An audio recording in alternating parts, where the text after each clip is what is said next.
Paimon, there you are. Nahida! Bad news. We just saw the balladeer strolling around in public. Did he escape or... Ah! It's him! Sure enough, you're here. Hey! What are you doing in the sanctuary of Surasthana? Aren't you supposed to be lacked up? I know you must have a lot of questions. Please, allow me to explain. It was my idea to set the balladeer free. We made a deal, and he's gonna do some investigation in Irminsul for me. A deal? You sure you trust this guy?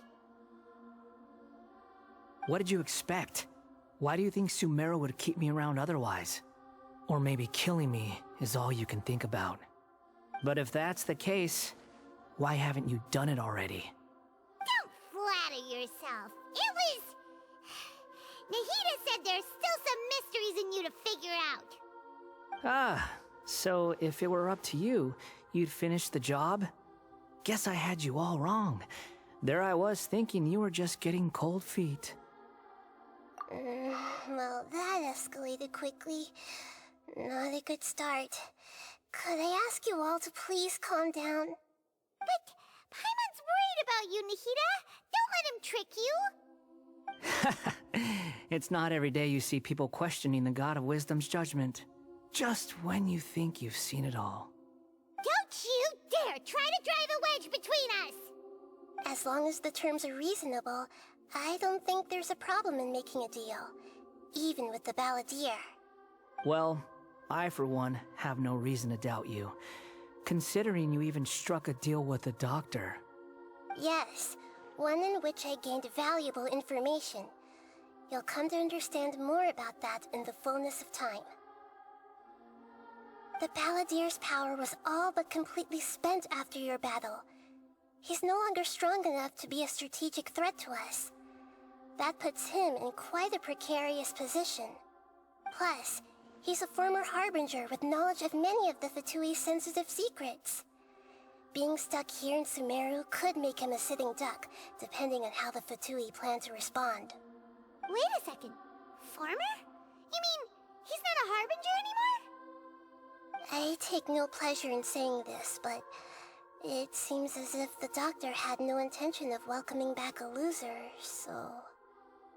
Sometimes it's you using them, other times it's them using you. Most human relationships are this way. Certainly all the stable ones are. That's how it was between me and the Fatui, and also between each of the harbingers. So as long as you have some value to offer, nobody will ever abandon you. But after recent events, even I have to admit that I'm not worth quite what I used to be.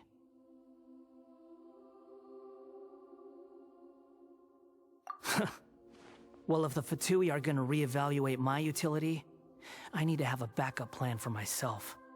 As we discussed, I don't like causing harm to living beings, and you said you need protection. So, why not join forces with us? I think these two have made their objection to that idea fairly clear, don't you? And they're your friends, so I guess you'll be siding with them. Yeah, obviously! Nahida, don't listen to him! Then let's put that discussion to the side for now. We still have time. Today can be a trial run. Where we go from here will depend on how well we manage to cooperate today. All right, then I'll do what we agreed. Good. Go now, and keep in touch. Nahida, are you serious about this? Yes. I have my reasons for this decision. In fact, I'm largely doing it for your benefit. Yes. As I told you once before, there's information about your twin in Irminsul. Oh, yeah. Actually, that's the whole reason we came to see you today. So, you have an update on that? Mm-hmm. You may remember me mentioning that the Fatui had not included your twin's details in the Descender category. This is an extremely important point. It's possible that the Fatui have other information that even I don't know about. And since the balladeer used to be one of them, he'll be better acquainted with this information than I am. He was granted the power to connect with Irminsul when he almost became the god of a new era. Even though he no longer has the Gnosis, some traces of its power remain in him. He can still connect. The amount of information in Irminsul is vast beyond description. Sifting through all of it without knowing what to look for would take too long, even for me. So I asked the Balladeer to search in Irminsul for any information about the Descenders. He's more familiar with this kind of information, and should be able to find it more quickly. Exactly! Or what if... Paimon just doesn't trust him! He's treated us as enemies every time we've run into him! I understand. But sometimes, everything is dictated by which side you're on. How things will go in the future depends on what information he brings back. And Traveler, I know what your heart desires most of all. Our minds have connected several times before. There is a corner of your heart reserved for an intense longing. A feeling of being all alone in the dark, searching for the one candle whose light still burns. As Sumeru's deity, it is my responsibility to be on guard against the Balladeer. But as someone who counts you as a friend, I want to do something for you. If this deal with the Balladeer can give you the answers you've been longing to find, then it's worth it. It's my pleasure, really. You're Sumeru's hero. You've more than earned it. Paimon's still worried about this idea. Is there anything we can do to help? I was going to contact you about that, but then you suddenly showed up on your own accord. Seems like we have a telepathic connection. In fact, I was going to ask you to supervise the Balladeer on my behalf while he carries out the task I assigned. Even though he only has a fraction of his full power left, that's still a fraction of a former Harbinger. If you could accompany him, it would put my mind at ease. Of course, I'll be there to help guide you through Irminsul from the outside. Great, thank you. Prepare yourselves. I'm going to transport you into Irminsul.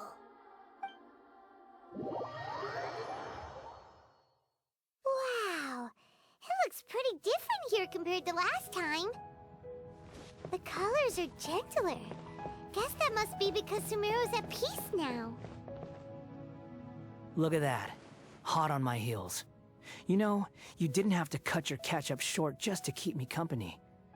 Oh, but I guess you panicked when you realized that I might enter Irminsul ahead of you. Shut your beak, jailbird!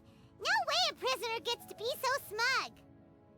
I understand that prisoners have to put up with harassment from the guards. But right now, I'm on temporary release. So maybe you should think about backing off a little. Sounds like a successful rendezvous. I need to be quite clear about something. In a few moments, you'll be entering into the innermost region of Irminsul. It is an environment like no other, and the most important place in all of Sumeru. Unlike anywhere else, Irminsul's inner region consists exclusively of torrents of information. You must put aside your differences and be extremely careful as you navigate your way through. I know there are many grievances between you, on both sides, but it is essential that you remain calm after entry. This is as much for your own safety as anything else. Fine, let's call it truce, but only until this mission's over. Let's cut each other a little slack, shall we? We are gonna be traveling together after all. Per my agreement with Lesser Lord Kusanali, I'll be at the front. It's my job to lead the way and get rid of any obstacles in our path. All you have to do is keep your pretty eyes open and try not to fall behind.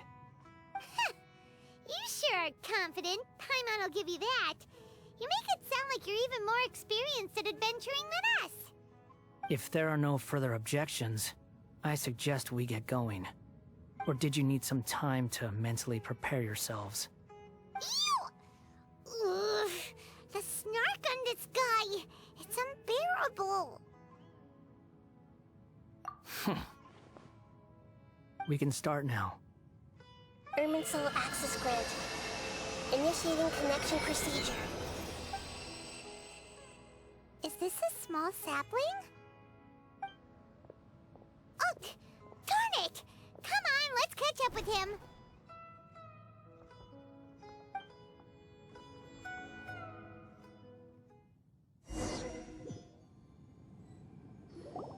Wow! So this is the inside of Irminsul. Ooh! Paimon's never seen anything like this. And it feels like a sacred place. Irminsul is closely intertwined with the entirety of Teyvat. Every bit of information flowing here means something. Pick your jaws up off the floor. It's time to go. Why is it that Paimon just wants to do the opposite of everything he says? Lesser Lord Kusanali, we will now proceed to the heart of Irminsul. Can you still sense where the heart of Irminsul is? Yes. Permission to begin searching for information there? Permission granted. Go ahead. Let's go. Stay close. Don't go running off. Hey, so... say we did go running off in here. What would happen? What are you smirking at? I was just imagining the look on your travel companion's face if you went and got lost. Anything's possible in here. You can't rule anything out. So if you want to stay safe, your best option is to stick close to me.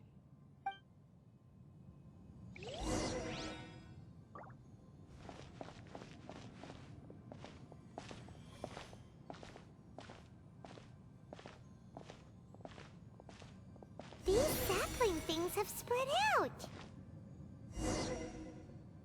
Those are all packets of information from inside Irminsul. Be careful not to touch them.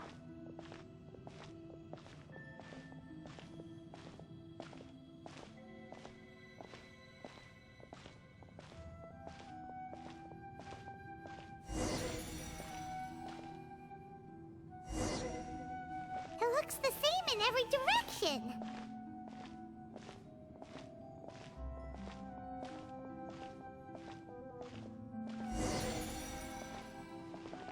No wonder he mentioned about getting lost. Huh. What do you know? He was actually telling the truth. Is he mocking me again? What is it this time? There's a time and a place to lie, but this definitely isn't it. So why don't you relax your guard a little?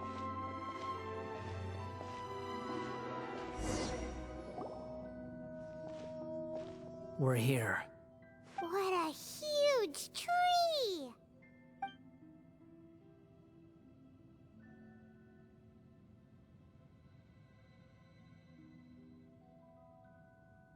Lesser Lord Kusanali, Good, you made it.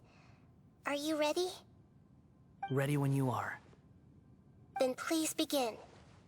Preparing to access cognitive currents. Establishing waypoint. The Balladier's actually doing what Nahida tells him. Guess he must want to stay alive.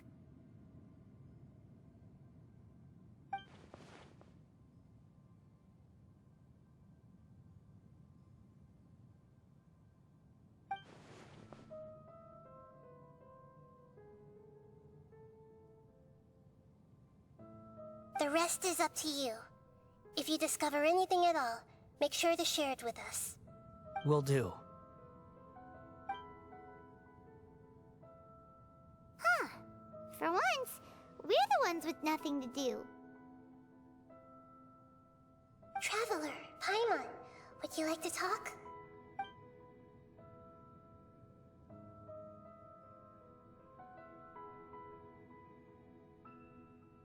Yes, I've also invited Paimon to join. Huh? What the? We can talk to each other inside our heads?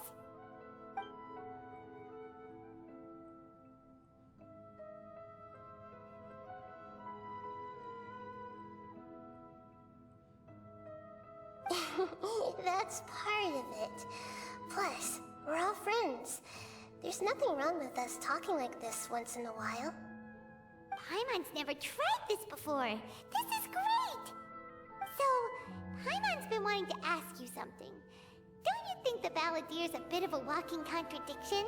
He's always talking back, but he seems to listen to what you say.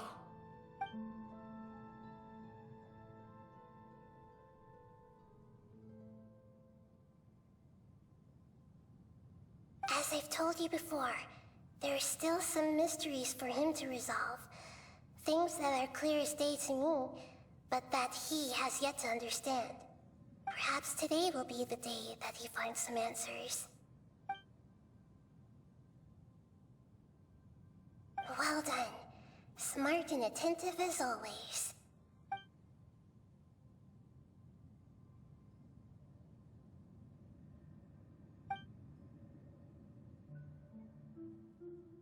So, you made contact with that part of his mind. Well, it's true. Betrayal turned the Balladeer into the person he is today. Huh. Paimon thought nothing could get under that guy's skin. Turns out, he can get hurt and angry just like anyone else. Everyone has a history, Paimon. Even if you're a puppet created by the Electro Archon. Speaking of puppets, we ran into two people at the Academia today talking about an essay. Turns out their topic was about the Tatara Suna incident. Nahida, do you know anything about that? If you mean the mysterious events, the Kabuki Mono and so on, yes. I know about all of that. Really? Because from what they were saying, it sounded like lots of Tatara Suna's history is still unexplained.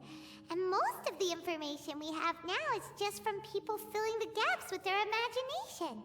At least that's what they thought. Oh? How interesting. Those two managed to deduce quite a lot through guesswork alone. So the Gese got it right? Well, they guessed right about one thing. Tatara Suna was sabotaged. Must be a riveting conversation you three are having. Funny how all the good ones happen when I'm not involved. What makes you think we're talking to each other? Don't insult me. You're having a private conversation without me. Obviously, I must be the topic of said conversation.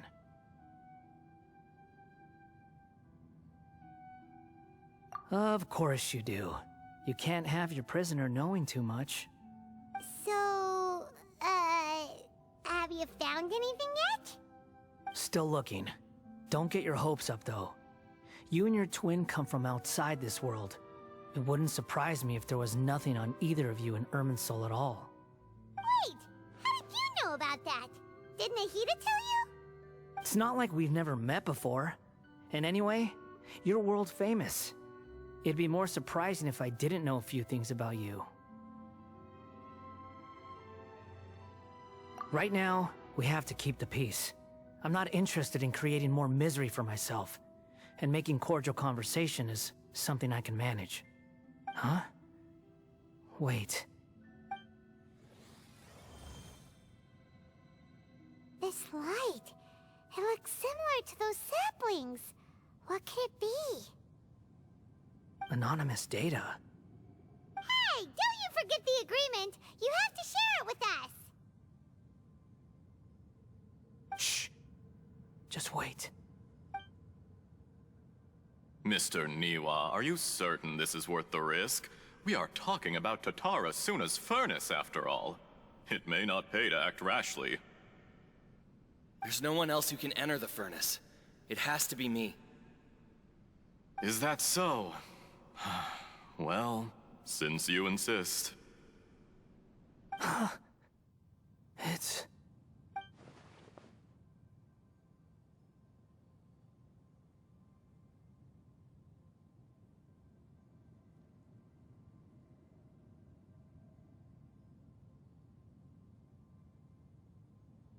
Whoa!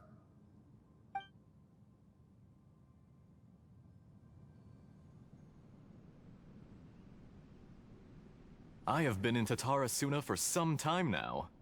You have shown me great hospitality, as has Mikoshi Nagamasa, and indeed, everyone else. Under your leadership, Tatara Suna is a warm, welcoming place, like a giant village. People are gainfully employed, their lives have purpose. They are motivated. As I understand, the Raiden Shogun has, in recent years, eliminated much of the evil that plagued Inazuma. As for Tatara Suna, it was originally established as a means of safely disposing crystal marrow. The forging industry with crystal marrow as a raw material has since flourished, giving rise to generations of swordsmiths. Some world-renowned, others unknown, all passing on their legacy. Skills, blood, dreams. Every smith brought into this trade looks to find their purpose between steel and blade. That is why you accepted the proposal brought to you by myself and Akame. Yes, well, were it not for you coming to Inazuma and happening to make Akame's acquaintance, the two of you never would have joined forces.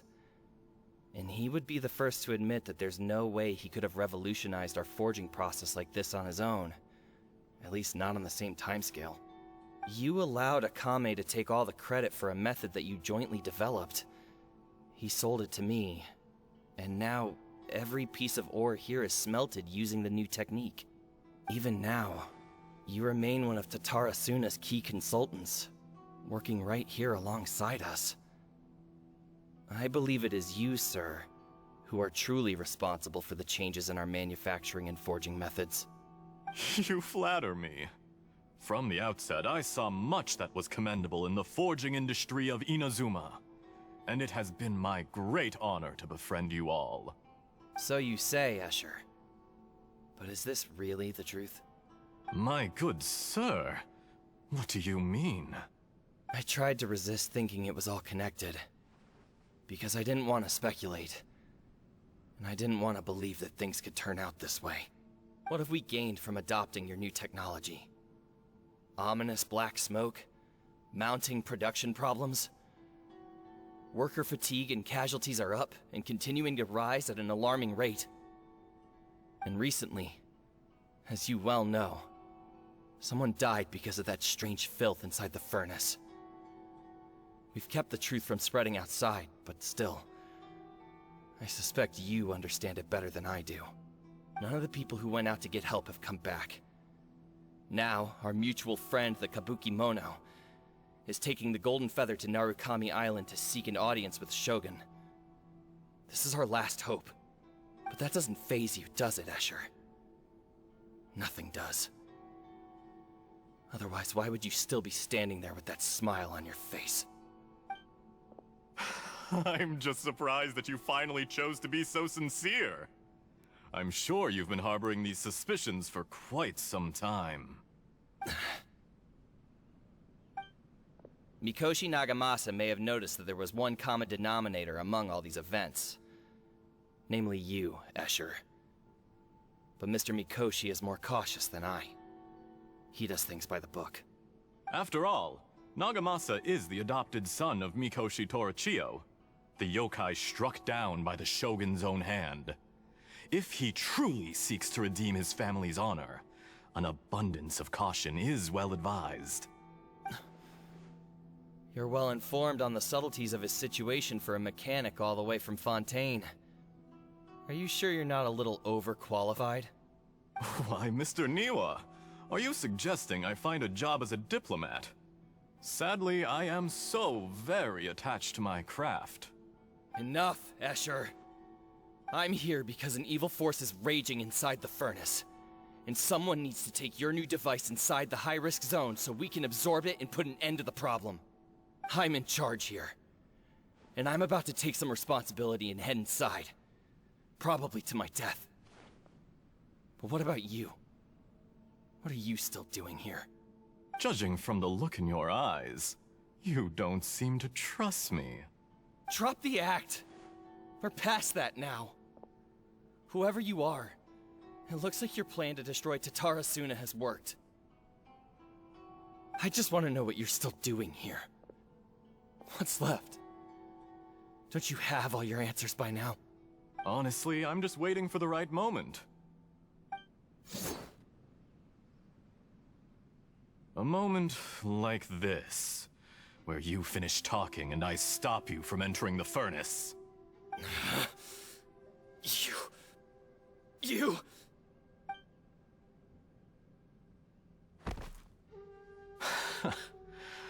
You're a little smarter than I initially gave you credit for. I thought I'd disguised myself exceptionally well, at least for the first few days.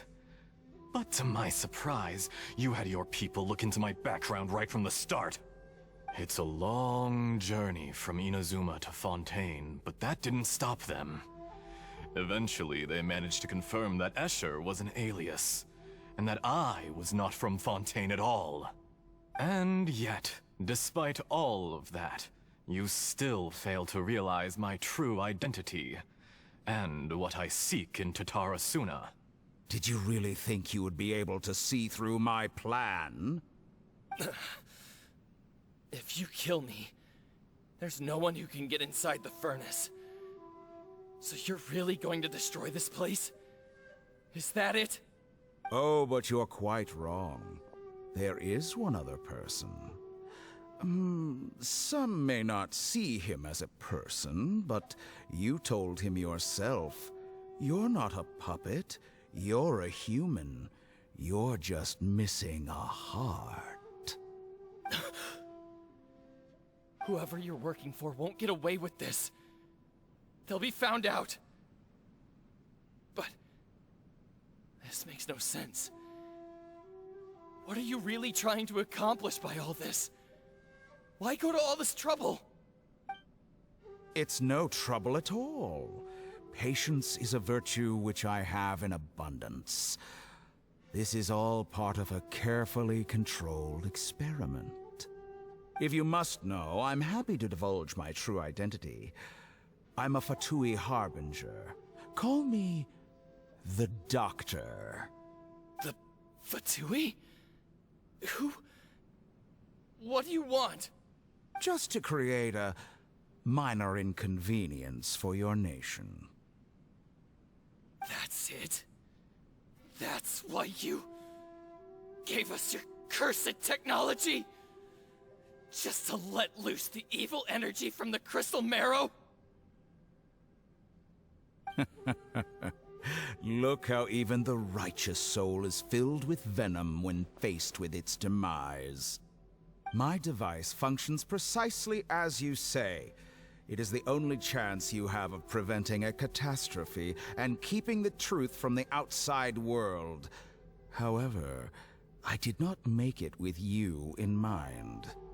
It is easier for a person to be possessed by evil spirits when they are filled with hate. So give in to your fury. I want to see what happens when a malevolent heart is placed into an unsuspecting puppet. Make no mistake, even without you, that pure, innocent puppet would only end up being used by someone else instead.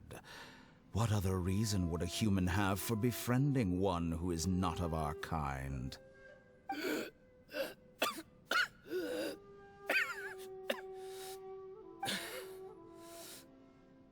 If you give him my heart, tell him that both Nagamasa and I see him as one of us. He has nothing to prove to anyone. Because not everyone just wants to use other people. The only ones who think like that are people like you. What a beautiful way to see the world. It almost makes me feel a little guilty. Then out of respect for you, I shall redefine myself. Think of me as a monster or a demon, if you wish. At least this way your death is not a consequence of your own folly turning you into an easy target. You simply lost to something more powerful than you could ever hope to defeat. I say, Mr. Niwa, let's see what happens. Will your puppet friend become a human? No, that will prove quite impossible. Mr. Niwa? Already dead. What a pity. Jester, I have completed the task you gave me. Creating a gap and infiltrating Inazuma's inner workings. What fun it was.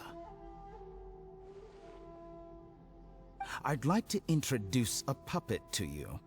If he proves useful, let's make him our newest comrade. And if not, let's turn him to dust.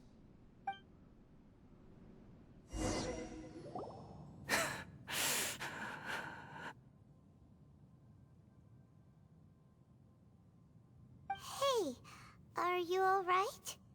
Dottore.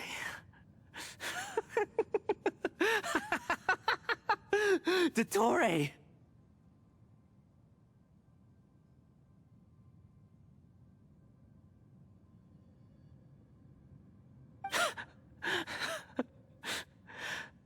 Good. Good. Was that the doctor? Did he turn into a mechanic from Fontaine?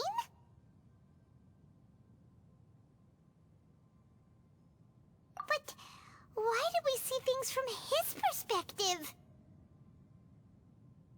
When I touched the doctor to confirm whether he'd eliminated all his segments, I read this memory in his mind.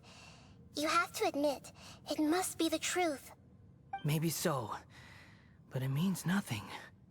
Does it? But this memory shows that Niwa didn't betray you. He never meant for you to be the one to take the device into the furnace. You know very well what that means. Even more so than I.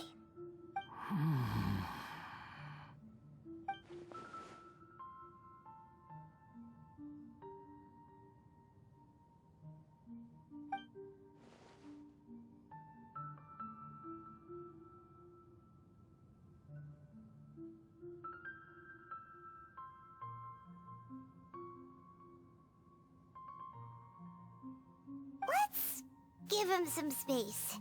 He looks really mad. Paimon doesn't want to be anywhere near him right now.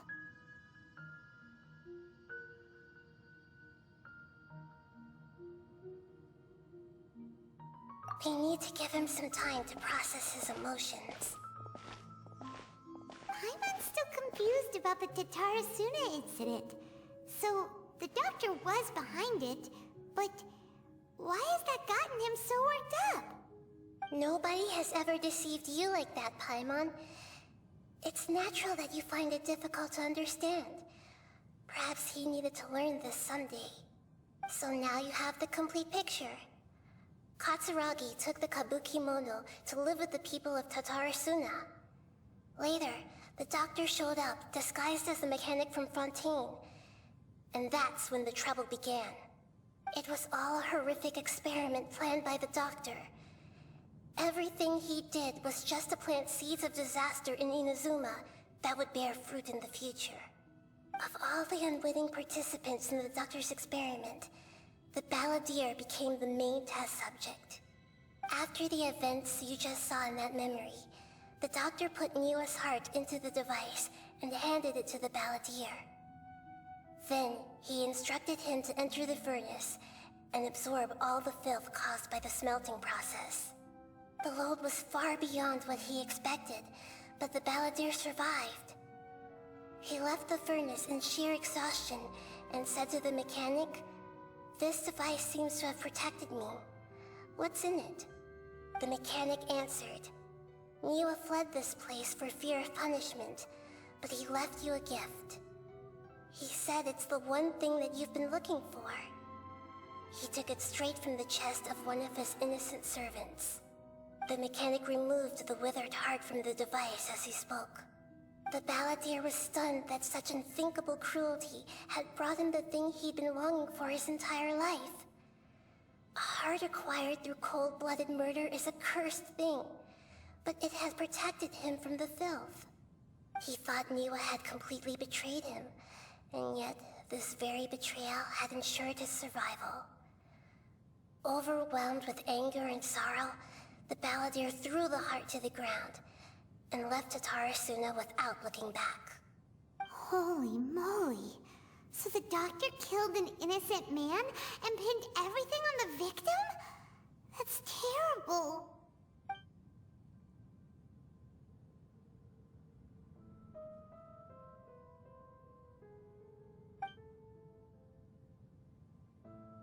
Yes. Only if he understands this can he choose a new path forward. Dotori, you brazen-faced... Niwa didn't run from justice. You killed him.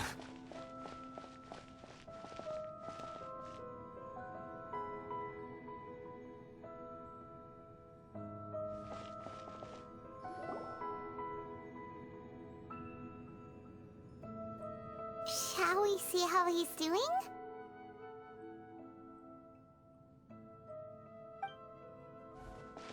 Hey, you alright? That's a scary expression. Are you worried about me? If we didn't have such a history, I'd almost think that qualifies me to be your friend. It won't. I'll keep my end of the deal. Hey, are you investigating the stuff we want to know about? That's why we're here. But unfortunately, there's no information about the Descenders in Irminsul. Even if you can't find anything, that seems to confirm it. Irminsul does not keep records on the Descenders. Anyone who comes from beyond this world is not counted as part of Teyvat. Oh, does that mean we have to leave empty-handed?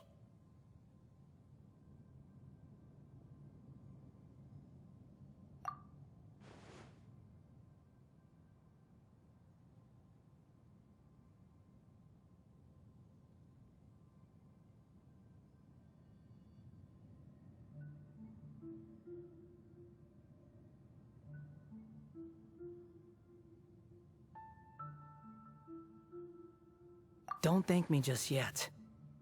You look really upset.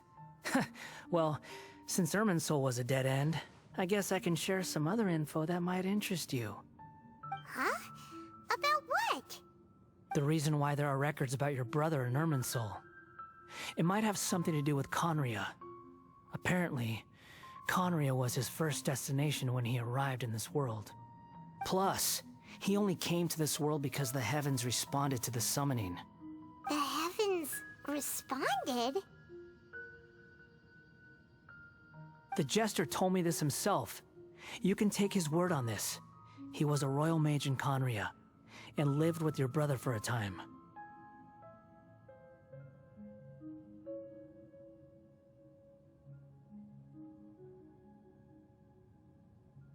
I don't know the details. It's up to you whether you want to believe me. All I can say is, I wouldn't lie to you about this. Did you get all that, Lesser Lord Kusanali? Yes. Astonishing news. Does this info count towards my mission? It wasn't from Irminsul, but was it valuable? Very valuable. Good. In that case, I'll take some time for myself now. Huh? What have you done? Lesser Lord Kusanali was right. My power's all but completely spent. Even if I use all of the divine power left in me, I can't sustain this shield for very long. I shared a secret with you, and now you owe me. So in return, I'd like you to answer a question for me. Give me your hand.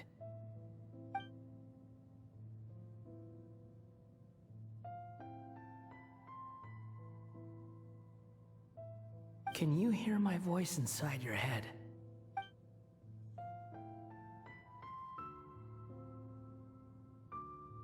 No, I can't do anything like that anymore. At most, all I can do is exchange a few words with you. So tell me, in this world, is it possible to change the past?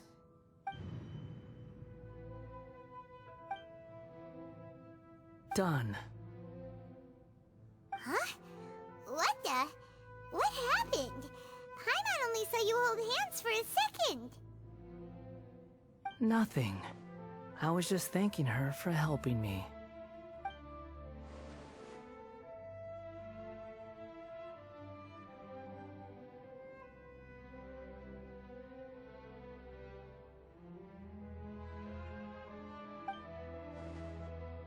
So long. I suggest you get yourselves out of here quickly. Where are you going? Hey, wait up! Didn't you say not to go running off? Fast reaction time. But I don't think we'll be seeing each other again. From this day forth, the names Balladeer and Kabukimono will cease to exist. Those who died in Tatarasuna because of me deserve another chance at life. Hey, Balladeer! Don't do anything stupid! You know, I never did like insects. Hordes of the puny things swarming together can be a real nuisance. And I enjoy nothing more than to stamp them out like the pests they are. But if a colony of harmless ants isn't threatening anyone, I guess they deserve to be left alone. Luckily, everything can be set right. It's time to solve this once and for all. Balladeer! Balladeer! Uh-oh, he disappeared. Come on, we gotta find him somehow.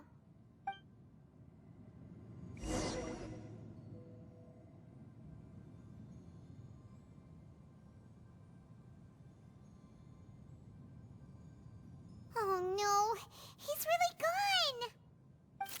Oh, can you hear me? Nahida! Traveler, Paimon, Balladeer, what happened just now? I was suddenly cut off by some kind of power. It was the Balladeer's fault. He shut you out. I didn't think he'd be capable of something like that with so little power left. Did he keep some of his power hidden when he was defeated? Or did he achieve something beyond his abilities, and it took everything he had? Where the heck did he go? Ugh, it's all our fault. We were supposed to keep an eye on him. Sorry, Nahida. Don't be. It's not your fault. Please, let me handle this from here, even though I'm not sure I can solve it. We're running out of time. Follow my lead and get out of Irminsul as soon as possible.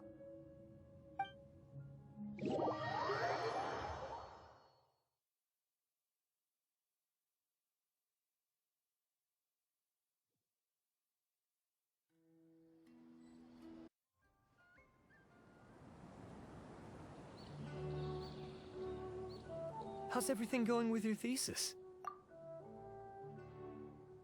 I should be able to publish it next month.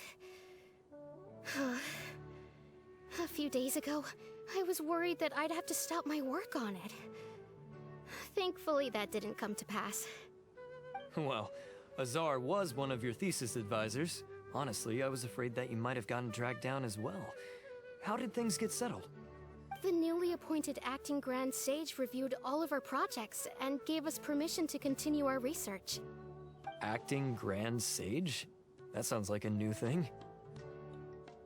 Yeah, I heard that selecting new sages has been taking some time, so he's just filling in. But it's all thanks to him that our research results weren't jeopardized. Once my paper is published, I'm definitely giving myself a long vacation and getting some much-needed rest. Mondstadt sounds like a good idea. They're really out of their minds, making I'll hate them the acting Grand Sage? Take it easy, Professor. I'm puzzled as well. Just going by qualifications, you're one of our most preeminent scholars. I don't know why they picked a stripling like him. Fool! Do you think I'm angry because I wasn't chosen for the position? No! It's because I don't understand why they chose him! He was one of my students, but he rarely attended class. When I asked him about it, he retorted that self-study was better use of his time. What brazen arrogance, misery of miseries, for the Academia to have him as the acting Grand Sage?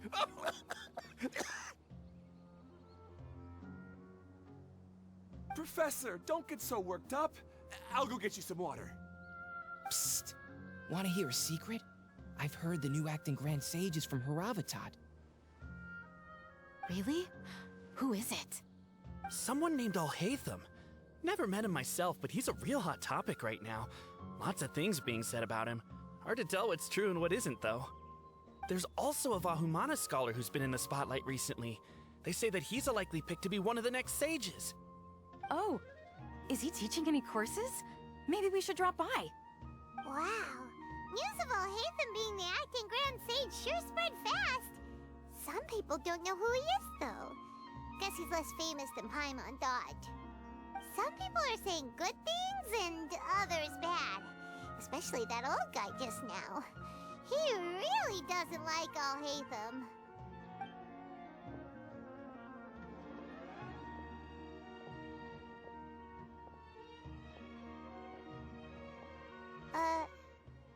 Hey, are you okay? You don't look too good. The Matra. A Matra? I'm Ilias. I have to talk to a Matra about something important.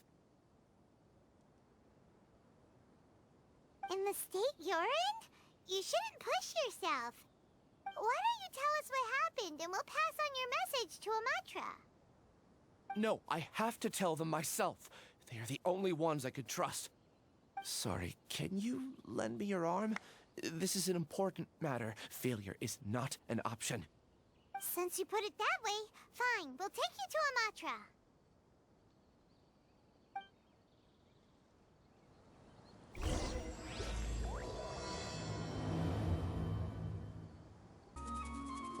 Sorry to interrupt, everyone. We finally have some real dream experts joining us. Esteemed experts, this way, please. Now, if anyone has any questions, please feel free to ask them. They must be dream experts from another land. Great! Oh, I have a question. Me first! Me first! No rush. Everyone, please line up and ask in an orderly fashion.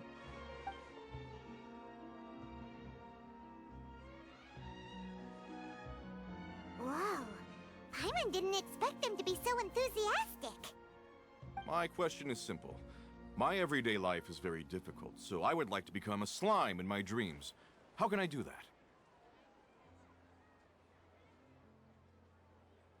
Oh, Paimon knows! Paimon's had this kind of dream before, so she knows a thing or two. The first time, Paimon became an animal slime. Paimon was shot by an adventurer's arrow and flew in the sky all night long. The second time, Paimon became a dendro slime. A group of kids thought Paimon was a radish and pulled out all the grass on her head. Oh, it was super painful.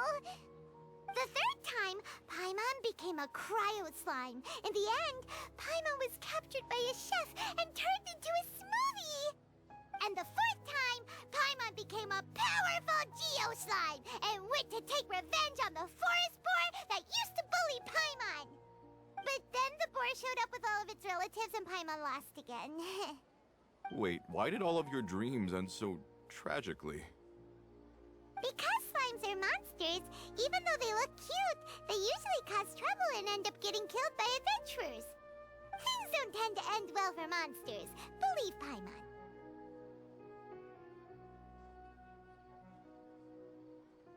I suppose you're right. They are monsters, after all. I just want to experience a different life, but it seems that becoming a monster would be even worse than my current life. Maybe I'd be happier if I became just a regular finch. Or fish. Looks like being an expert is way easier than Paimon imagined. Next! Oh, it's my turn. Esteemed expert. I want to know what posture I should sleep in, so I can have the same dream as the one I had last night. Well? Hey, you're supposed to be helping. First, why don't you tell Paimon about the dream you want to have again? Oh, it's quite ordinary. I sat and chatted with my wife on a sunny day, listening to the breeze blowing through the valley. Why don't you just find your wife and talk with her? There's no need to wait for a dream. Well, unfortunately, she passed away. Oh, sorry. Paimon shouldn't have assumed anything. No, it's fine. I didn't make that clear. I just want a chance to see her again. Yeah, it's not really about posture. What you think about right before falling asleep is probably way more important. Oh, is that all I have to do? Think about it. If you're the one thinking about her, and you're the one that'll be dreaming about her, then it'll be easier to connect your thoughts and dreams. You do have a point.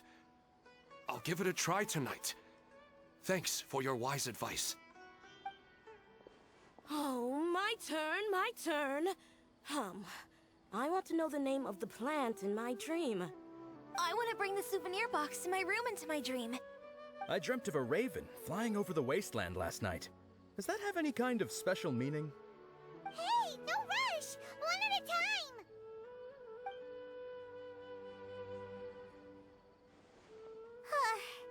Their questions were way too difficult. We don't actually know anything more than they do. We're just more experienced dreamers, that's all. You do have a point. It's more rewarding to explore and contemplate the meaning of a question than to focus on the answer itself. Right now, these people are like wanderers who've starved for 3 days and 3 nights and are desperate to replenish their energy. Any explanation they get now is like pure sustenance to them, no matter how good the explanation really is. Oh, and now that Paimon has said that, you know who comes to mind? Bingo! If she was here, she'd probably be making some similar analogy. Unfortunately, she's super busy right now and may not have time for gatherings like this. Dear experts, we have another guest who would like to consult you. But you saw how we answered all the questions just now. We're not really all that knowledgeable. Ah, but this guest is rather special.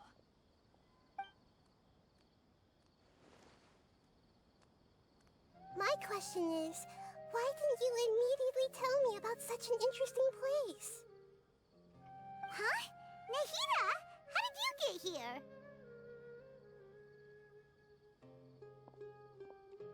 Interesting events like a moment of dreams don't happen every day after all. No matter how busy things are, I'd still set aside some time to check it out. Anyway, I really didn't expect to meet you here. Oh, right! If there's anyone that understands dreams, it's you! You should be able to help us answer all these questions. You're not wrong. Alright, they can ask me anything. The more interesting, the better.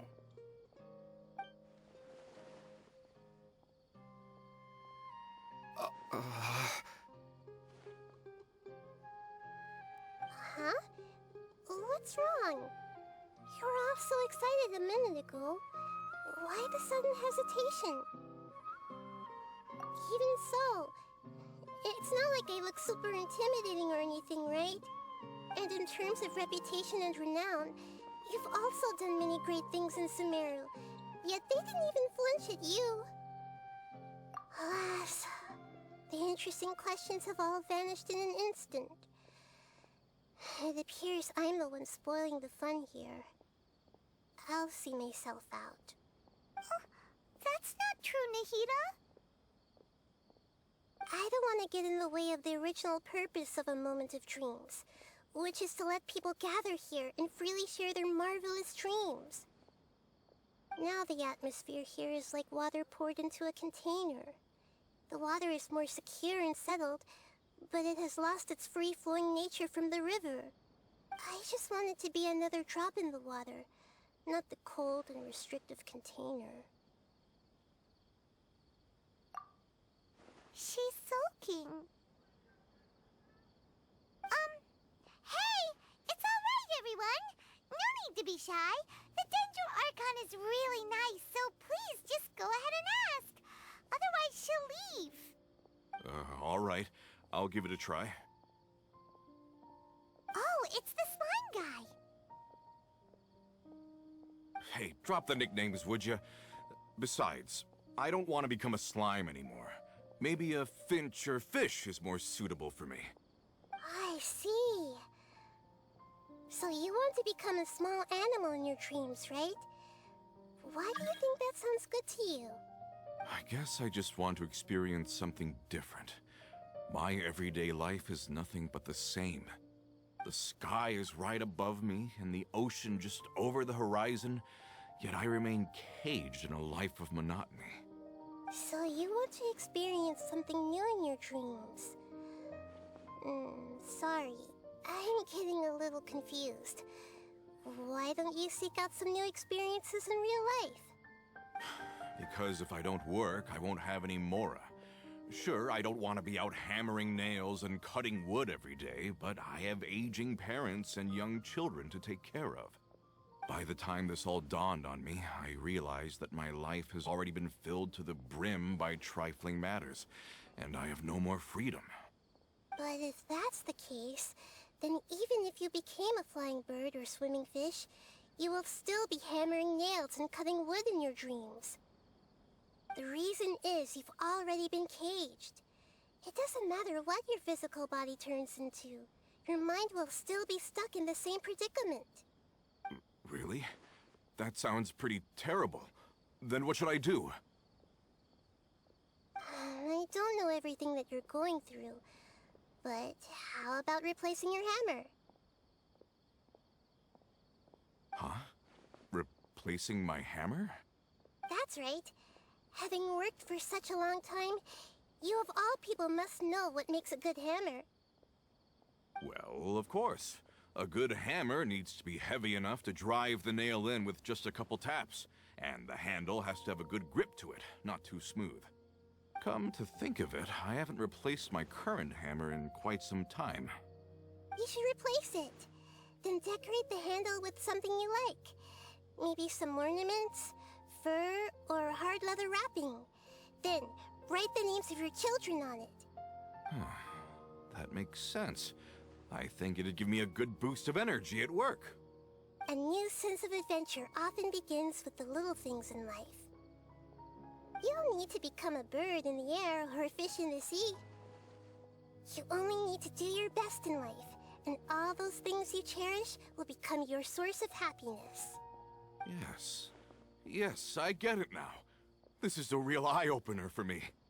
I'll go and pick out a new hammer right away. No, I should make one of my own. Thank you, Great Dendro Archon. That's our Nahida. Only you would know how to get right to the heart of the problem.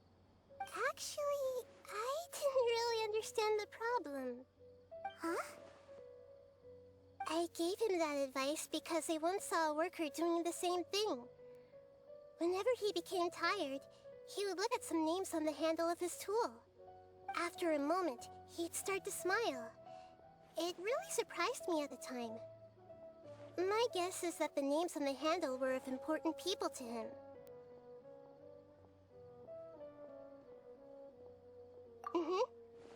After observation, I know this kind of behavior motivates people, but why is that? Is it because of excitement, anticipation, or helplessness? I really don't know. And even if I could know what's going through his mind, it's still difficult to fully grasp his feelings. Oh, Paimon gets what you mean. Huh. Paimon had no idea it takes you so much effort to understand these kinds of things. That's why I was a bit nervous just now. But luckily, seeing his happy face in the end reassured me that I didn't say anything wrong. Don't mind me, though. This is just my way of learning. Hey, don't forget about Paimon! Everyone knows that Paimon's also super skilled at reading people's feelings. Thanks, you two. That makes me feel a lot better. Let's move on to the next question, shall we? I already asked the experts my question earlier, but I wanted to hear the Dendro Archon's response too. What should I do if I want to see my deceased wife in my dreams every night? Longing for the deceased.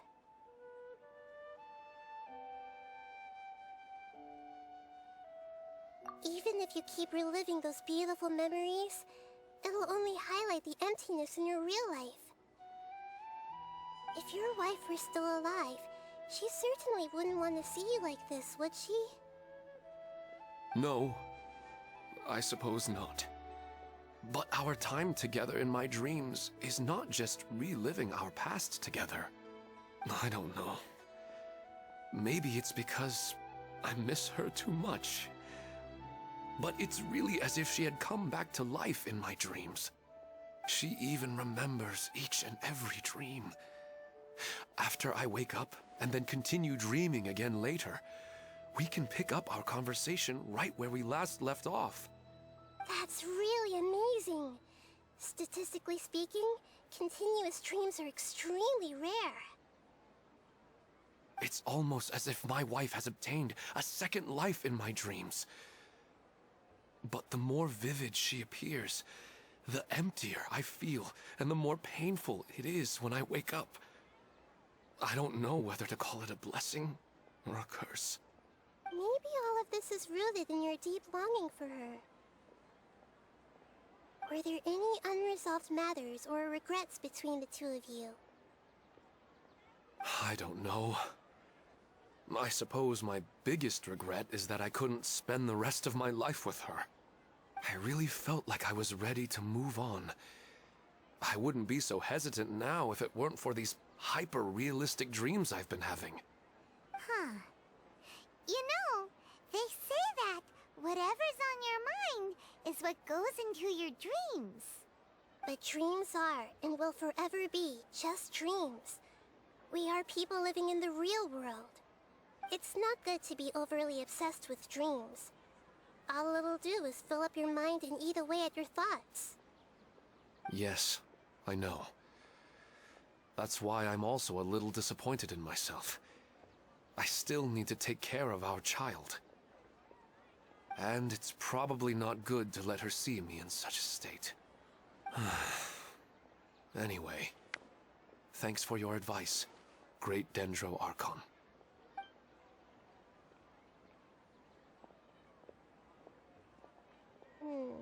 I'm a little worried about him. I hope he can find a way to cheer up soon. I think I can handle things from here. You don't need to stay here if you find it boring. You're here to have a good time after all.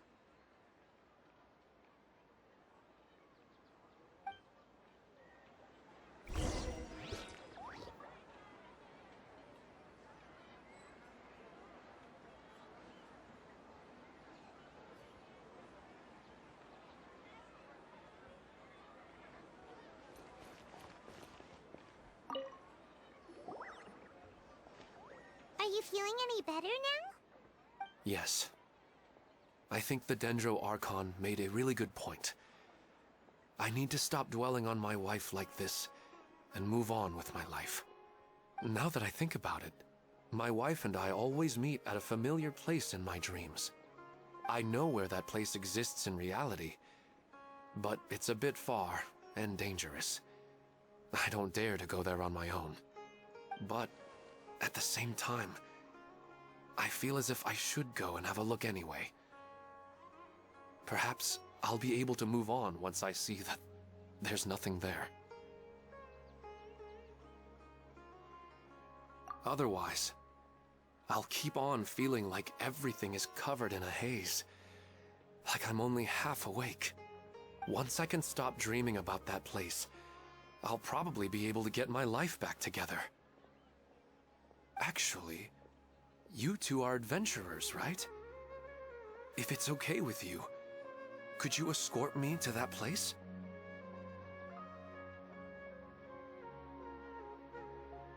Yeah, it might also be a good chance for us to unwind.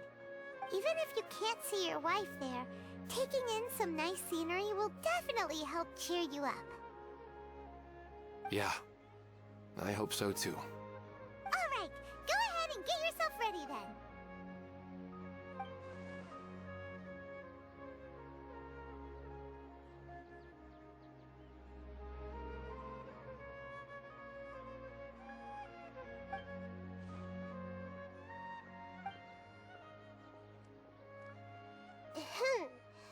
Are you headed off to some interesting place without telling me again? Huh? Wait, aren't you supposed to be answering questions? I just finished, and I really got a lot out of it. So many interesting and novel thoughts. Anyway, it looks like you're going somewhere. Why don't you take me with you? Oh, there's no need to trouble you, Great Dendro Archon. I imagine you must have many other important things to deal with. No need to stand on ceremony. Besides, I wouldn't have asked to come along if I didn't have a good reason. I wanted to use this opportunity to discuss with you some things that are puzzling me right now. Huh. I didn't know the Great Dendro Archon could become puzzled too. I'm not all that different from you, you know. Alright, let's go. We can talk on the way.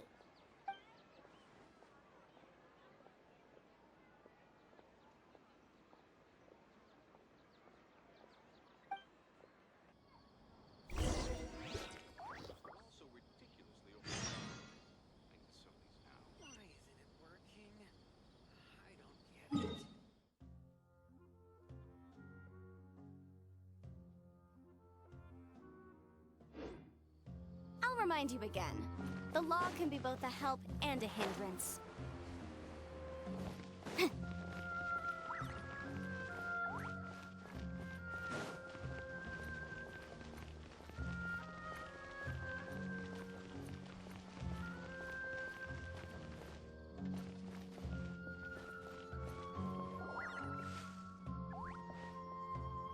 We're out! And we're at, an inn or something? This is an emergency. I'll have to ask you to stay here for now.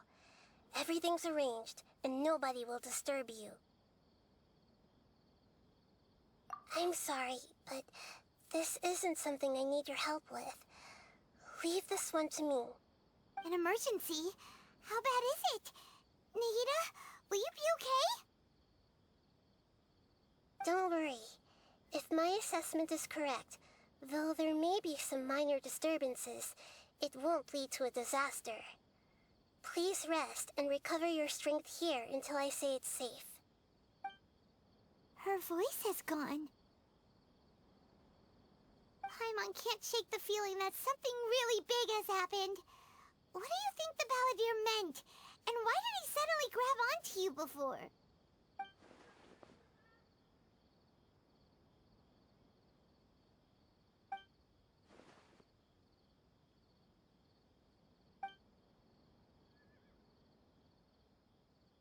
He wants to change the past? But surely that's impossible! Right! You can't just rewrite history! All that stuff happened already in real life! It's like, imagine Paimon drank all the water in this inn. Even if no one was there to see it, Paimon would sure as heck remember drinking it!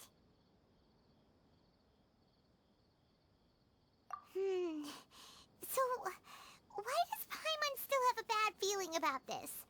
Paimon can't help but feel scared about what he might do. Oh, Paimon's so confused.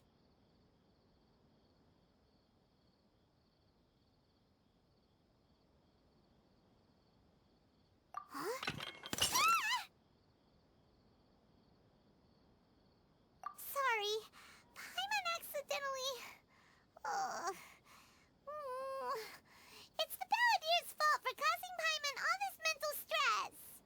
But erasing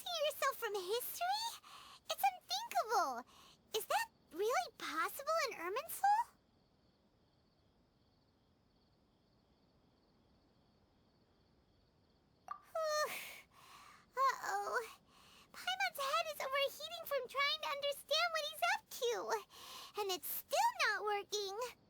Ugh! Paimon's had it with that little brat. He's been nothing but trouble ever since we met him. There's no way he'll actually succeed, right? Otherwise, won't everyone who's connected to him be affected too?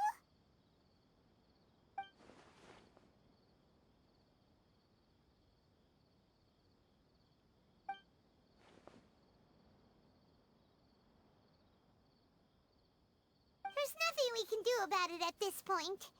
Hey, have you got any ideas on what we should do next? Seems like now there's nothing left for us to do but to go to sleep. But Paimon's still so worried. Paimon won't be able to sleep a wink tonight. So, how about, we list all our favorite foods to take our mind off things? Heck, if that doesn't work, Paimon's probably gonna collapse of anxiety here. Alright, Paimon will start. First dish. Munstack grilled fish. Oh, and chicken mushroom skewers. Tea break pancakes, cream stew, sauteed matsutake, and Dragon chili chicken, almond tofu, satisfying salad. Oh, also Adeptus Temptation, golden shrimp balls, triple layered consomme, lotus seed and bird egg soup, and...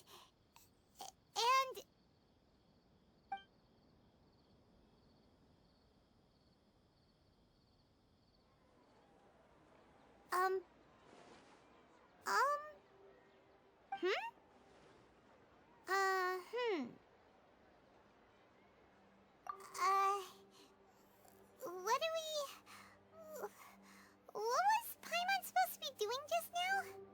Paimon was, talking? Huh. Paimon suddenly can't remember what she was talking about. What was it again? The balladeer? Is that a food too? Huh. Weird name, though.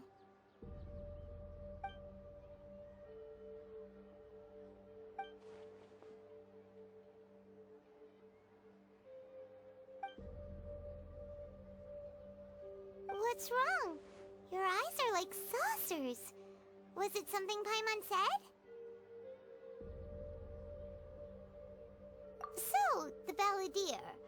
Is that someone's name? 'Cause it sounds like a nickname or something.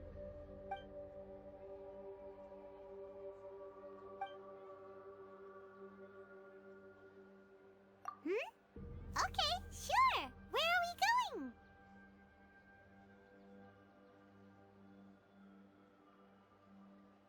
Huh? Fine by Paimon, but is everything okay? You're acting like this is an emergency.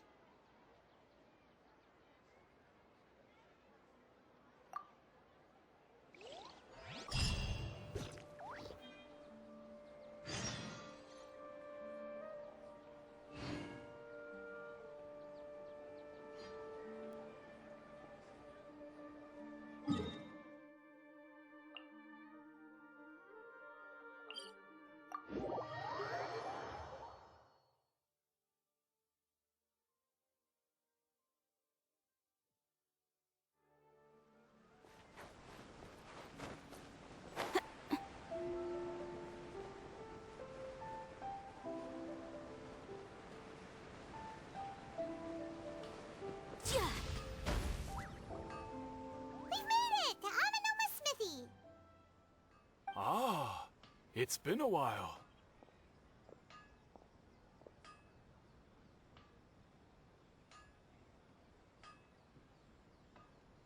Of course. Go ahead.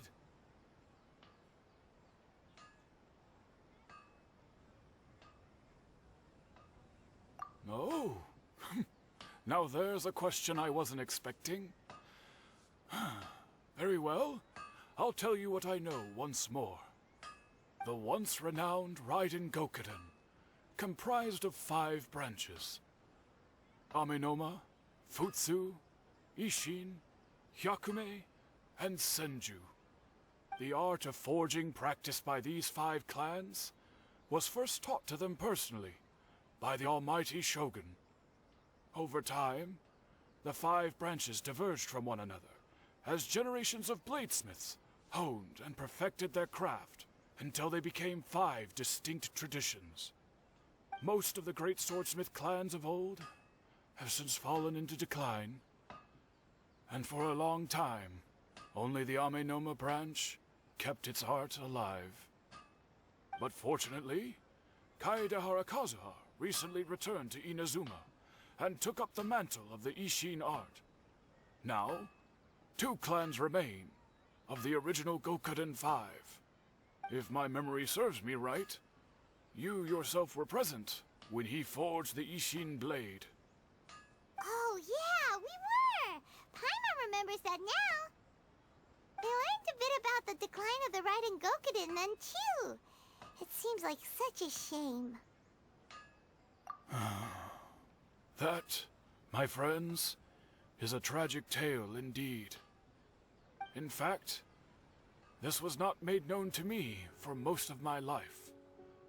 All these years, I knew of those great clans' demise, but never the cause. Only recently, when the question was on my mind, did I ask Kaedehara Kazuha about this. He told me that, as we are both heirs to a branch of the Raiden Gokuden, it was right that I should know the truth. There is no harm in telling you, but I must warn you. It is a dark and sorrowful tale. The Raiden Gokuden were the targets of a murderous rampage by a vengeful bladesmith. Vengeful? Why?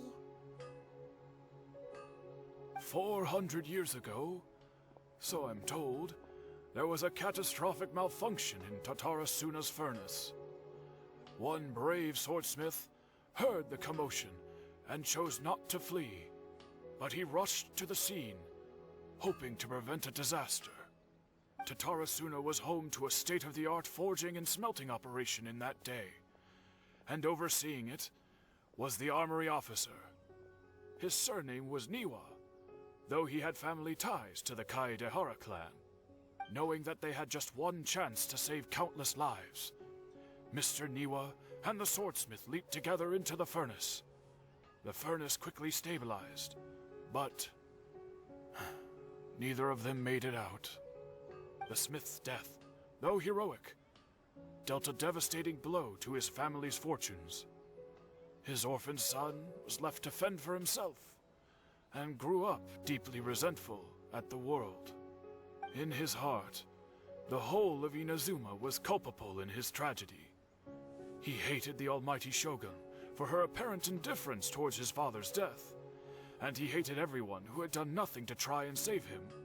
Powerless and destitute, the only legacy he had to pass on to his children was his hatred. Generation after generation bore this grudge, living in utter misery. Alas, if only the story could have ended there. But 100 years ago, the then head of this family reached the end of his wits. He could bear their fate no longer, and yet he could do nothing to change it. Finally, he made a drastic decision to take revenge on the Raiden Gokuden. In doing so, he sought to vent his pent up anger and shake the very foundations of Inazuma's forging industry. In his fury, he murdered indiscriminately, killing even bladesmiths from the Hyakume clan which he belonged to. His goal was absolute, the devastation of all of the Raiden Gokuden. But when he came to the Kaedehara and Kamisato clans, his killing spree came to an abrupt end. He failed to catch them unawares. They fought back fiercely, and they did not spare his life. That is why the Kaedehara clan and their Ishin art survived that day. I suppose they were the lucky ones, under the dire circumstances.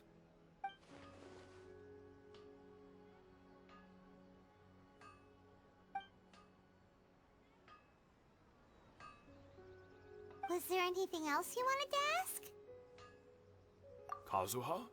Why, yes. Just yesterday, in fact. We spoke for a while over some tea. He seemed well. My pleasure. Don't tell Paimon. There are other places you want to visit too, right? Your expression says it all. You can't hide anything from Paimon. On to the next stop.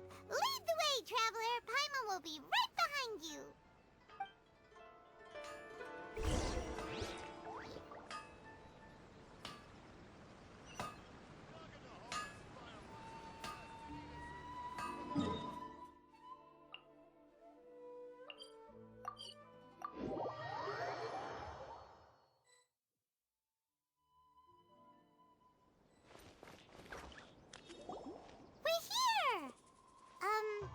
This is the Yashiro Commission's headquarters, so...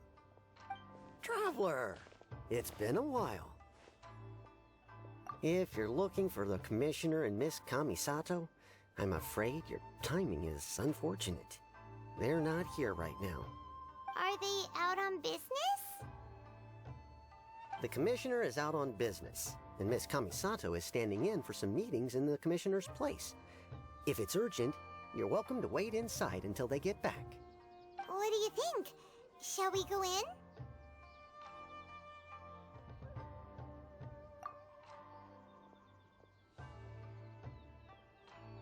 If it were anyone else, I couldn't allow it.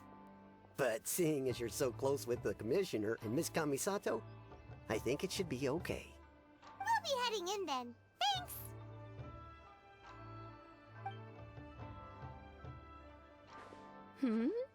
Hello, dears.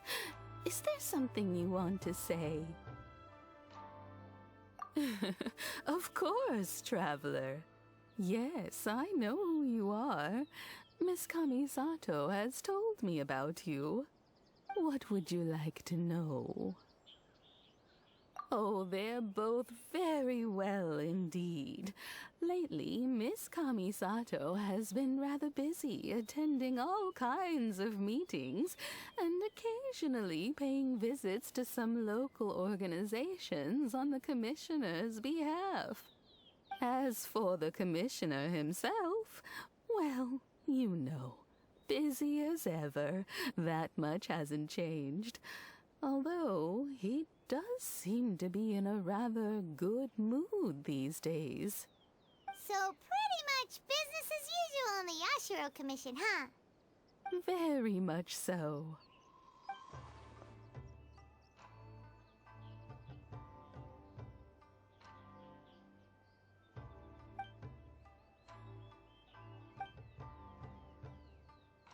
Well, got any more questions? You're very welcome. In fact, I would love nothing more than for you to come and visit more often. But I'm sure you must be far too busy to have time for that.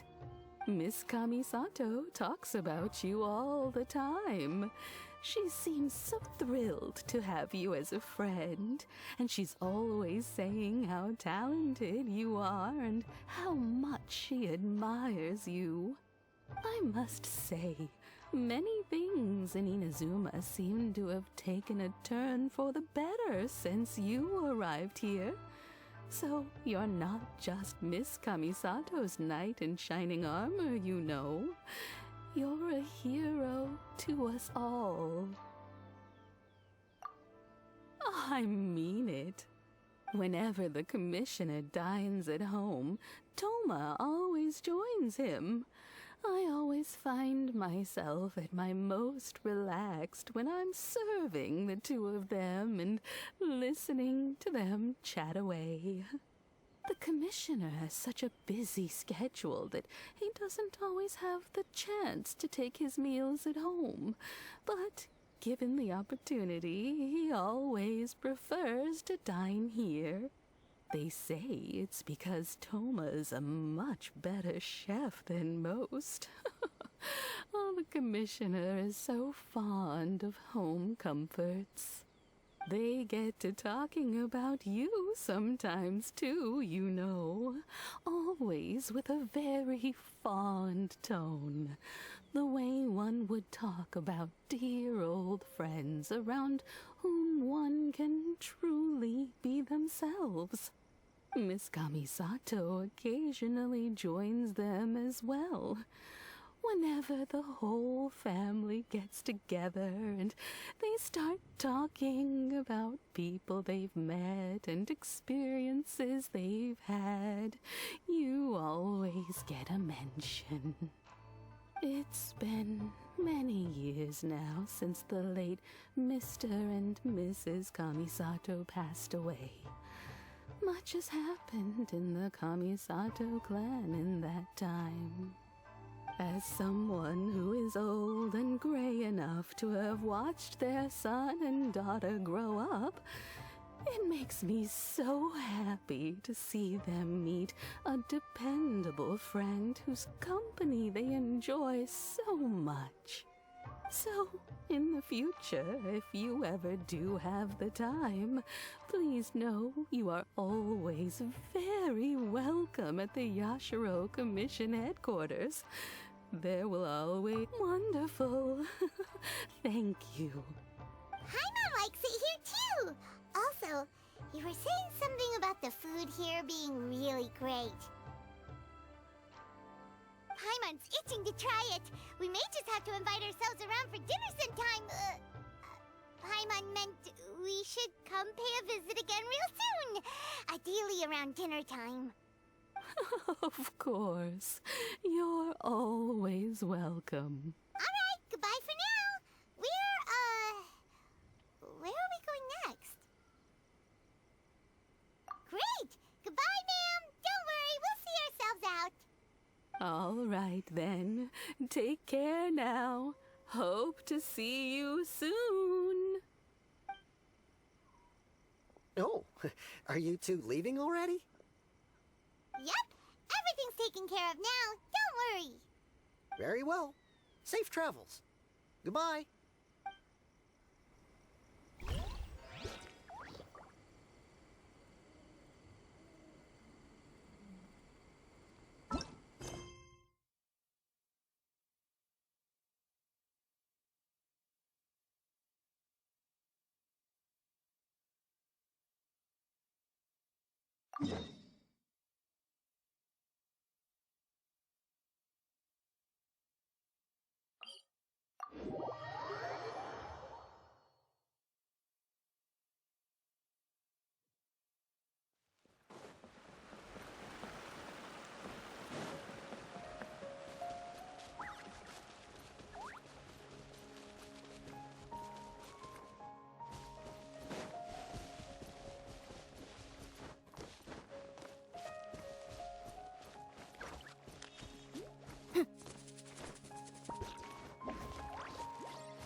It's always nice to go for a leisurely stroll.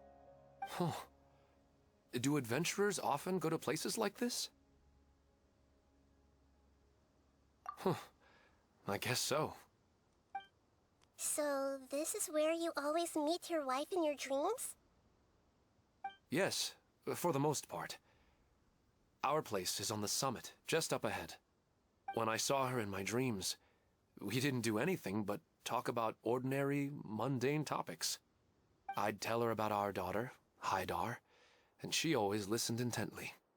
She would also reminisce about the past with me, telling me interesting stories and cracking jokes. It feels like no matter how long we may chat, it's never enough. Sometimes, it's the little things in life that matter the most. This is the part I'm a little puzzled about. I'm very familiar with dreams, and normally, they lack logic and continuity. But you said she could remember what you had told her before, right? That's right. She always listened to me carefully in real life, and now she's doing the same in my dreams. She always surprises me with some details from our lives in the real world. The fact that she can remember such things makes me feel like she's alive. Whoa, that's pretty weird. Well, dreams are kind of weird to begin with.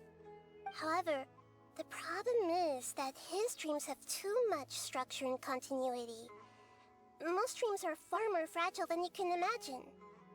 For example, a loud noise outside your window in the real world could cause your dream self to get loaded into and fired out of a big cannon. Another example. If you're thirsty in the real world, then you might find yourself trudging through a desert in your dream. But the appearance of your wife seems unusually stable and unaffected by any outside interference. Statistically, this should be extremely rare. I don't understand it either.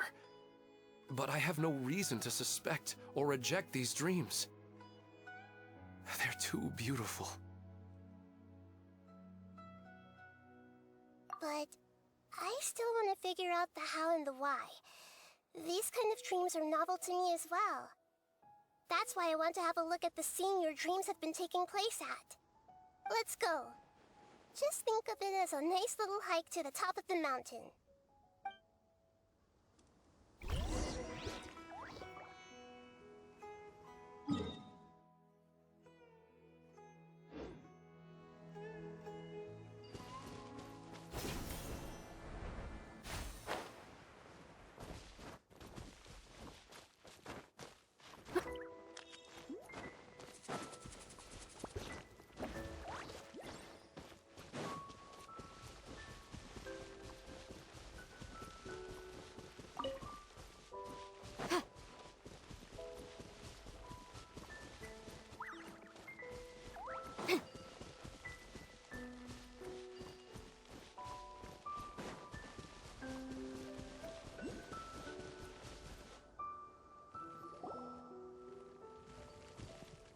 Well, he really wasn't kidding.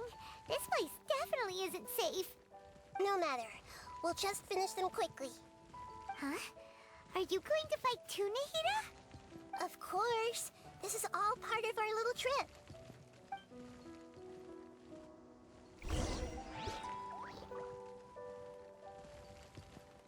I see everything. Yeah!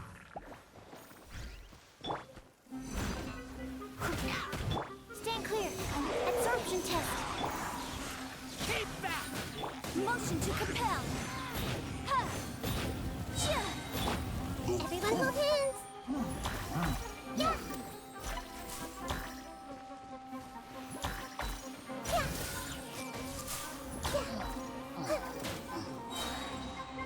Make yourselves at home.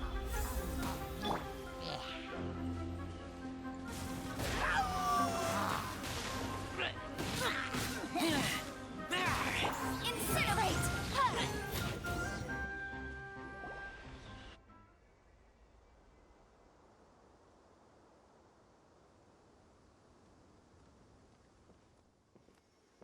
The scenery here is amazing!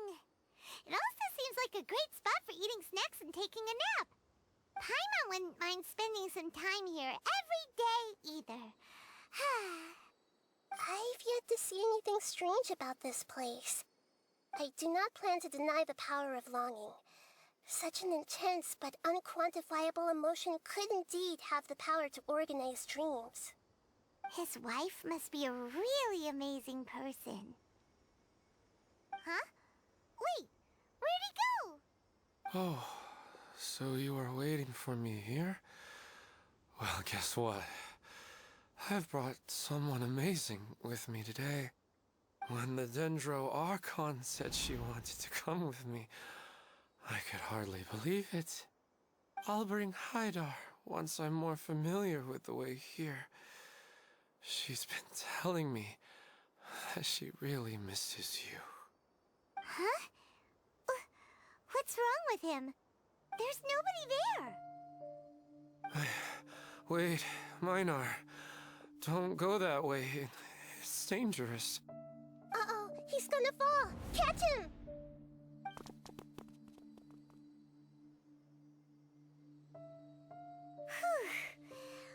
Luckily, he didn't fall. But what was all that rambling about? He also looks like he's passed out. He's in a dream now. What he said just now matches almost perfectly with the dreams he's described to us earlier. Oh, so he fell asleep and started to have the same dream? I find it a little strange as well, but we mustn't awaken someone while they're sleepwalking. All we can do is sit here and wait. Huh? Minar. Where's Minar? Oh, good! You're finally awake! What happened?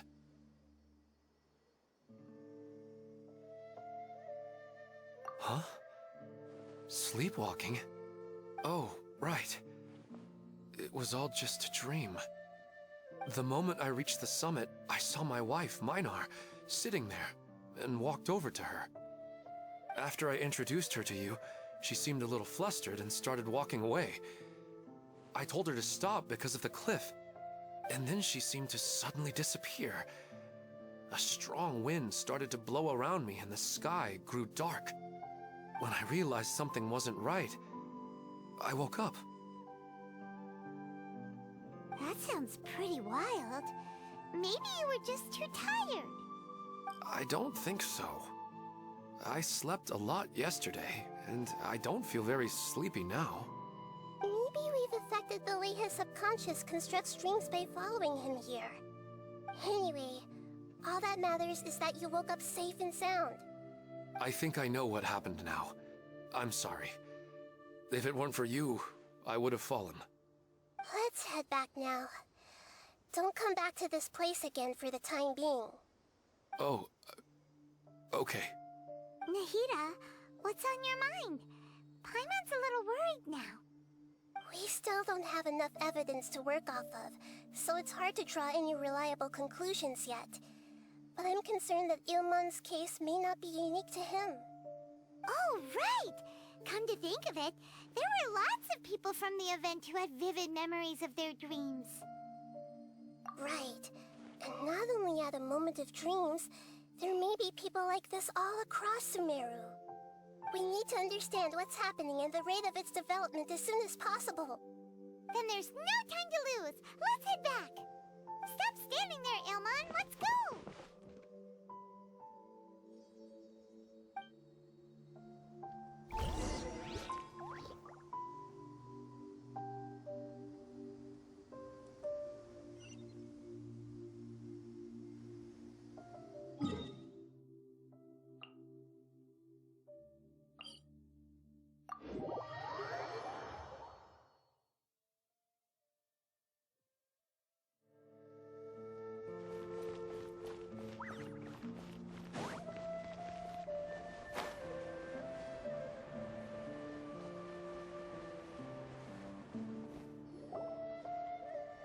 Oh, you're back already. How'd it go? We have an emergency on our hands. Please notify everyone here that while they can continue to discuss their dreams, they mustn't try to visit or recreate the locations and scenes that they have been experiencing in them. What? All right, if that's the wish of the great Dendro Archon. But could you at least tell me what happened? You all look so serious.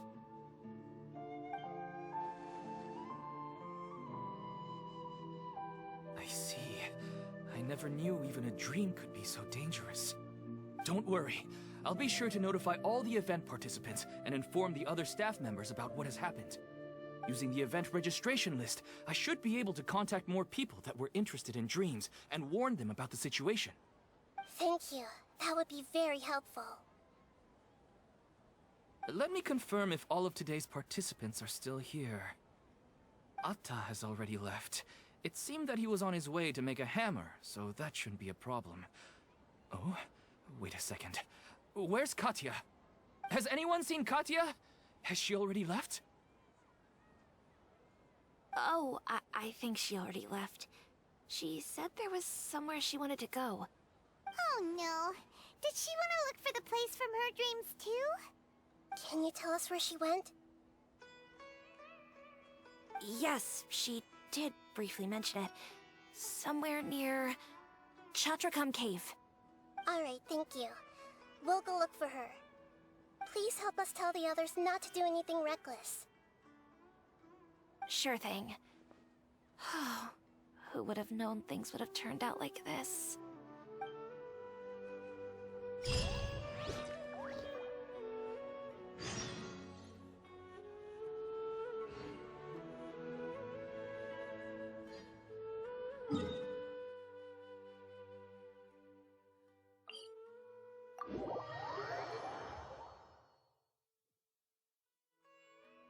Sometimes the law is compatible with human nature, but sometimes the two conflict. Balancing the two is a discipline in its own right. Look!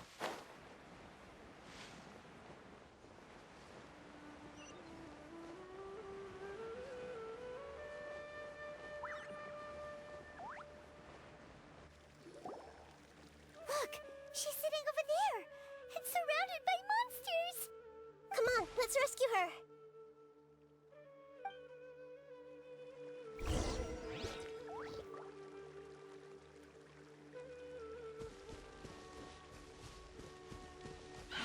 I see everything!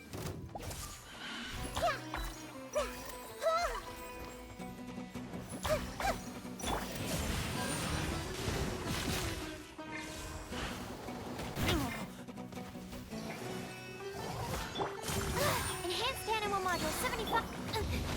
Time for your arraignment!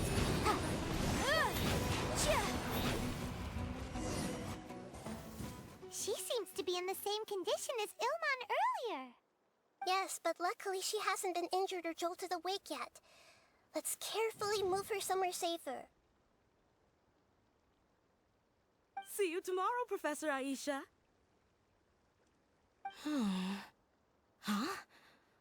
Why am I back here again? Dreaming? But what about Professor Aisha? Oh, I see. It was all just a dream. Well, that makes sense. After all, it hasn't changed a single bit. Huh? What's it? Nearly 20 years, and it still hasn't bloomed.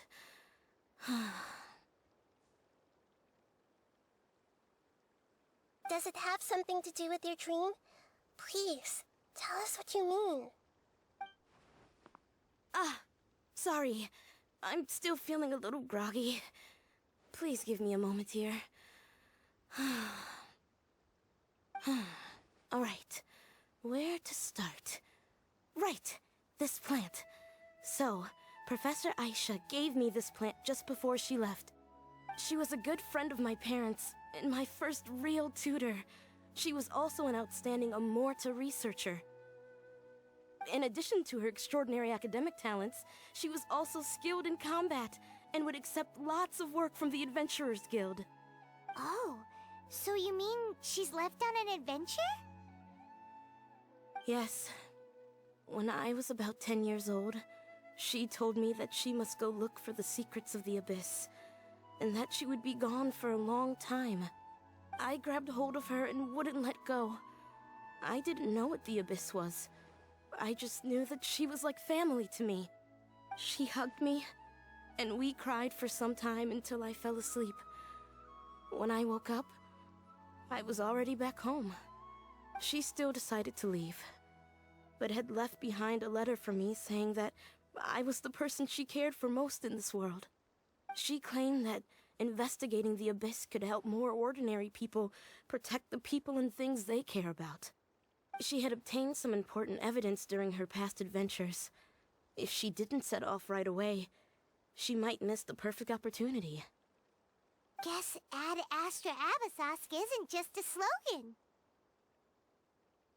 She left a seed in the letter, telling me that if it sprouted and bloomed, then she'd come back no matter what sort of risky situation she was in. She said she looked forward to seeing me all grown up. But strangely, I've tried watering it, feeding it, everything I could think of. But I've never been able to get it to bloom. I even went to ask the Amorta researchers, and they couldn't explain it either. May I have a look at the plant? Of course. I was hoping the great Dendro Archon could help me solve this problem. Let me see. Oh.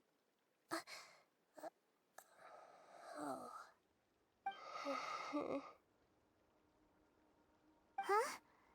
We've never seen that look on Nahida's face before.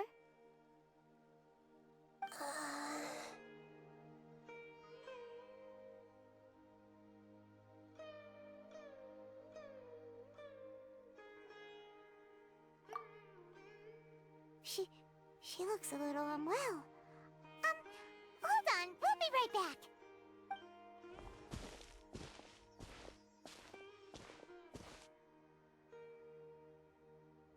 What's wrong, Nahida? You can't tell what's wrong with the plant either? No, I immediately understood what's happening with that plant. I'm just not sure if I should say it. This plant is not known to the academic world. It's a new species that our teacher managed to cultivate by some special means. Judging by its features, I can tell from the moment it sprouted it'll never be able to bloom. It can't be. It means that this Professor Aisha she keeps mentioning might have foreseen the danger and was prepared to never return. From my experience observing people, she would undoubtedly regard this as a brutal revelation. When forced to confront such brutal truths, people may break down into tears, talk nonsense, or lose their tempers. I know she has to face the truth, but at the same time, I don't want to hurt her. Tell me, what should I do? Yeah, that's a tricky one. Seems like you've already got a good idea of the feelings she might experience.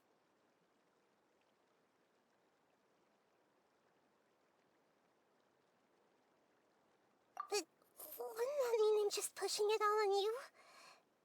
What if she just gets angry at you instead? It's all right.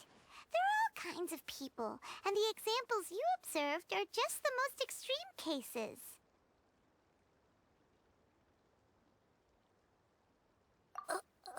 Okay.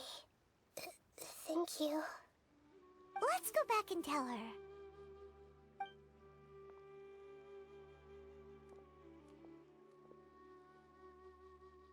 Huh? It'll never bloom? But how's that possible? If a plant is unable to bloom, doesn't that mean it can't reproduce either? All that's left for it to do is slowly wither away. Are you saying she never intended to return? Seriously? So everything she said was a lie? But she meant well. Since the separation was inevitable, she hoped that you would be able to come to grips with such a cruel parting a little later in life. Yeah, her love, care, and attention to you, all those warm moments were real. I guess she had hoped that you could understand and respect her choice after learning the truth. I see. Sorry, I don't want to sound ungrateful, but it's just so much to take in. The dreams are so beautiful. Yet reality is heartlessly cold. I really thought she had come back. I had so much to tell her. These dreams may not be as pure and beautiful as they seem. Some kind of power may be exploiting your feelings. Really? Yes. So with that in mind, until our investigation is completed, please return to the event and ignore any further temptations from your dreams. I see. Thank you for rescuing me, and sorry for the trouble. Luckily, the plant didn't get hurt either. Otherwise, I wouldn't have anything left to remember her by. Thanks, Traveler and Paimon. She seems to have finally accepted the truth, but I think she'll still need a long time to come to terms with her feelings. I saw her waver the moment you mentioned love. It was almost like a gentle rain, arriving just in time to put out a fire that was about to spread. It's because people have something called empathy. Empathy? I see. This is valuable knowledge indeed. By the way, you said there may be something that's trying to exploit their feelings. Any idea what that might be? Yes. What's common between Ilmon and Katya's cases is that they've both lost someone dear to them. And now, they get to meet the people they cherish in their dreams again, and the people feel more real than anything a regular dream could hope to create. Instead of interpreting it as a result of their longing, I have to consider a more antagonistic explanation. Someone is taking advantage of their longing. Yeah, they're just causing these people to dream. What are they after? This is exactly what we need to investigate. Anyway, let's pay another visit to a moment of dreams. I have a bad feeling about all this. I hope things haven't gotten any worse.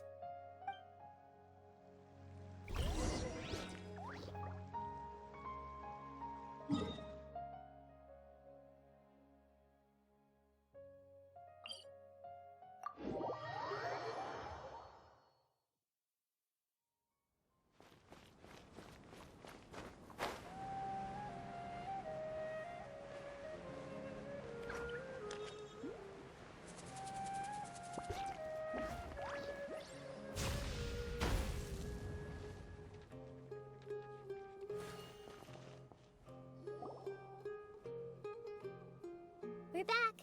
How's everything here? I am so sorry, Great Dendro Archon. We're still trying to figure out how to explain the whole thing to everyone. Because of your warning, we've brought dreamers here even if they were completely unaware of the danger. But some of them have already fallen asleep, and they haven't woken up for a long time. I fear there's nothing we can do about it. A moment of dreams is just a small interest group. We don't have enough staff members to handle this. Just as I expected. It seems my guess was correct. It's the Dendro Archon. She's back. What happened? Why have we been gathered here? Many of you here have been experiencing some beautiful dreams. But I'm sorry to tell you that based on our investigation, there's some kind of conspiracy behind them. Before we learn the truth, please don't try to recreate the scenes in your dreams. Whatever you see, don't be tempted by them. Huh? But... I don't think it's a big deal. Aren't we just dreaming? It's not like dreams will have an effect on others. We've already met 2 people who ran off to the countryside alone and got caught in dangerous situations by falling to the temptations in their dreams. That's right! These aren't just dreams! It's serious! Alright, I get it. So does that mean once we have some conclusive results from the investigation, we can continue to enjoy these dreams? Yeah, I still want to visit my sister in my dreams.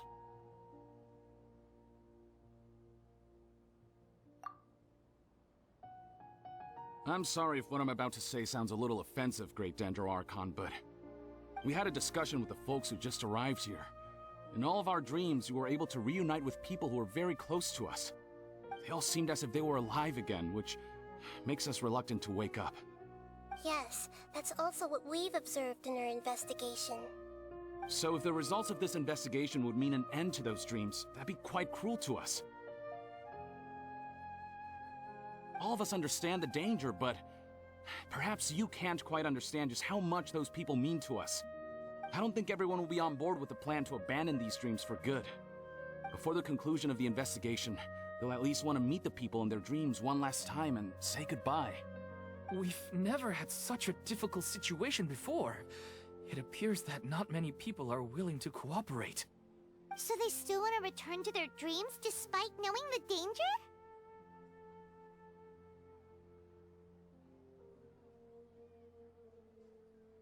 That's right. Compared with these sweet and beautiful dreams, our warnings of danger are dull and emotionless. It looks like the situation will inevitably spiral out of control. The more time we waste, the more people will ignore our warnings and return to their alluring dreams. So, what should we do? Seems we have to go into a dream and find out the truth for ourselves. Pedrush, is there anyone here who's experiencing a marvelous dream right now?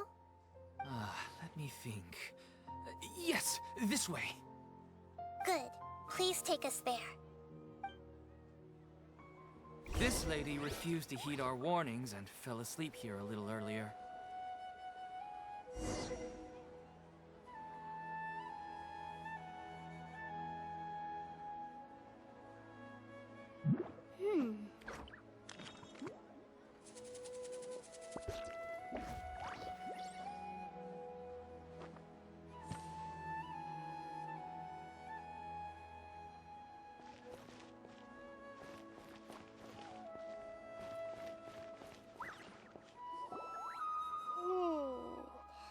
She's only asleep and hasn't started sleepwalking. It seems she hasn't sunk too deep into her dream yet. Do we also need to fall asleep if we want to go into her dream? Don't worry about that. I'm Lesser Lord Kusanali after all. Now, don't be nervous. Just close your eyes. Imagine yourselves as waves gradually rolling onto the beach. You slowly wash over the shore and sink into the sand.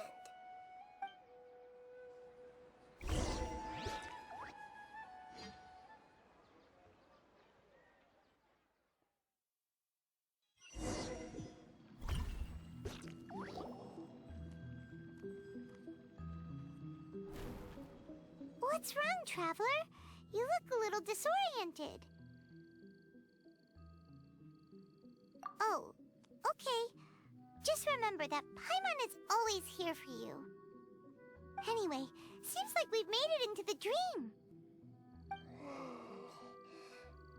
I thought we would arrive at some familiar scene, but we seem to have landed in a completely unfamiliar place. Whoa! So many giant plants! Even in the sky! Amazing. Theoretically, we should have gone straight into Debbie's dream. Things do seem to have gone a bit sideways here. Anyway, let's see if we can find any leads.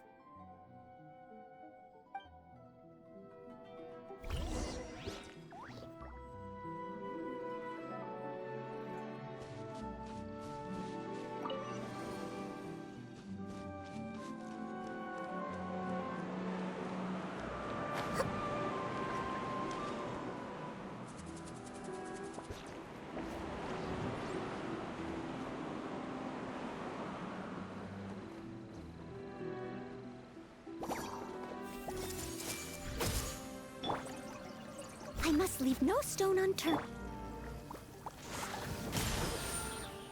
Motion to compel.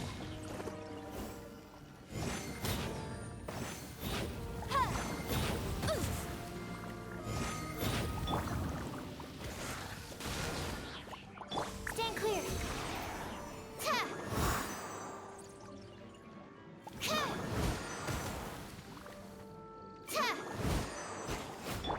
Leave it all to me.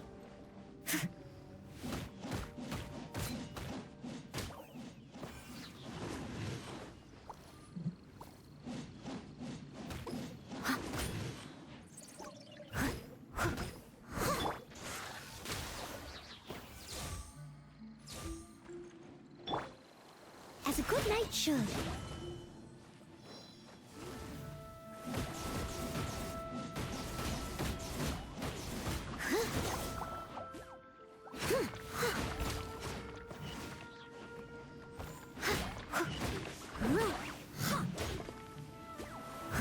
Animal test 6308.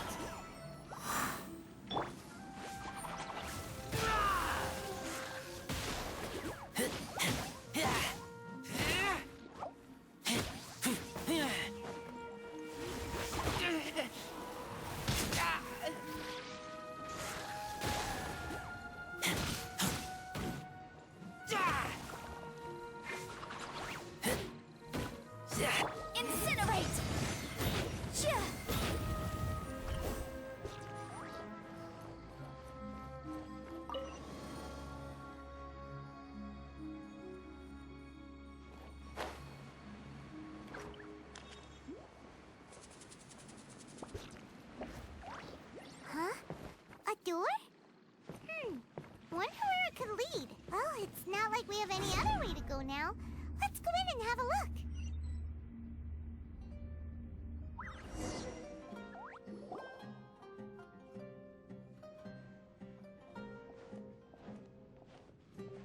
Hey, this place looks familiar. Isn't it Puspa Cafe? Oh, Paimon sees Debbie. She's right over there. Looks like we've come to the right place.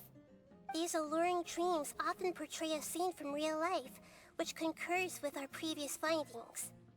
Really? But what about that space we were in just now?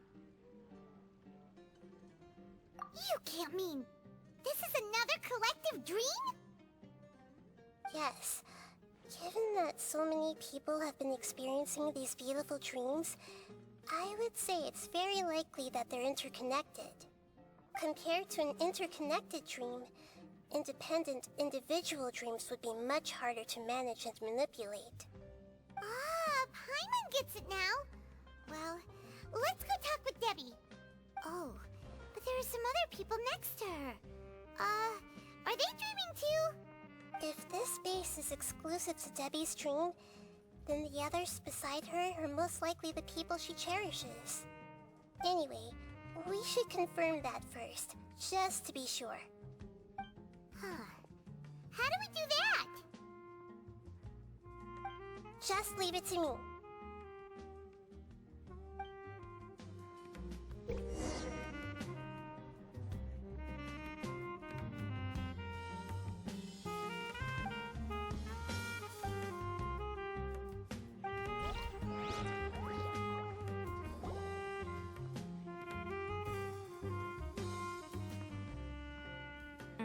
The coffee here still tastes the same as ever.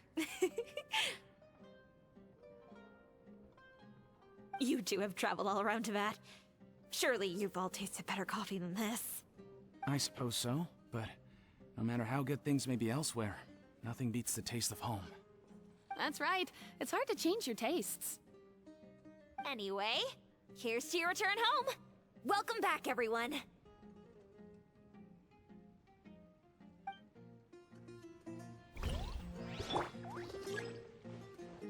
Everyone hold hands!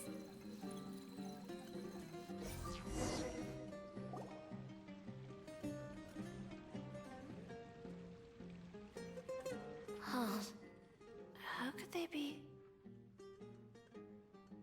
Well, I guess it doesn't matter. Huh? She sounds a little hesitant. I've confirmed that this dream belongs only to Debbie, because I'm unable to hear the thoughts of the other two people with her. So, this is the power of the Dendro Archon? Paimon had better watch her thoughts from now on. Don't worry. I don't often use my powers like this. It's rather impolite. Alright, I need to get myself ready. It won't be easy to break it to her, but there's no avoiding it now. The Great Dendro Archon! What brings you here? I'm sorry to interrupt your celebration, but have you noticed that what's happening here doesn't quite match up with your memories? I don't quite understand. Great Dendro Archon. What do you mean? I get it. The Dendro Archon is trying to say that it's a once-in-a-lifetime opportunity that we're able to gather here. Hey, how about a cup of coffee for all of you? My treat. We just returned from a fruitful adventure. Memories. A once-in-a-lifetime opportunity? Think carefully. You of all people should know what really happened to them. Are you sure that meeting here and chatting the day away like this isn't just a product of your own wishful thinking? Yes. The reports from the Steambird were true. The ship they were on struck a reef and sank. And I never heard from Basima and Gaspar again. Hey, come on now. What are you talking about, Debbie? Yeah, trust your memories. Nothing you see here is real. I get it now. This is a dream, isn't it? But since it's my dream, it doesn't matter if this is real or not. I enjoy the way things are here. I no longer have to face the tragedies of real life. These friends mean the world to me. Nobody else can understand me like they do. There's nothing wrong with continuing this dream. Is there? I'm worried that if you were to continue dreaming like this, the lines between dreams and reality will gradually become too blurred for you. These dreams will always give you what you want, while reality remains full of pain and difficult situations. If you're not careful, you can get hurt. Don't worry. I still have control. I won't let it go that far. Are you sure? Hey, how about we put all this troublesome stuff aside and get back to our coffee and snacks, Whether it's just a dream or real life, you should be happy. You can't just brush off something like this. We don't even know how you people got here or where you even came from. Sorry. Paimon didn't mean to upset anyone. No, it's alright. I understand that you're just trying to look out for me. It seems that for now, this place is still relatively harmless for you. But I wonder if there's any way to go deeper into the dream. Huh. Now that you mention it, I once heard a strange voice tell me that there's an entrance here. I'm not interested in checking it out at the moment, but maybe I'll go in and have a look later. Okay, thanks for your help. Just as I expected, we're only on the surface of this dream. Let's go.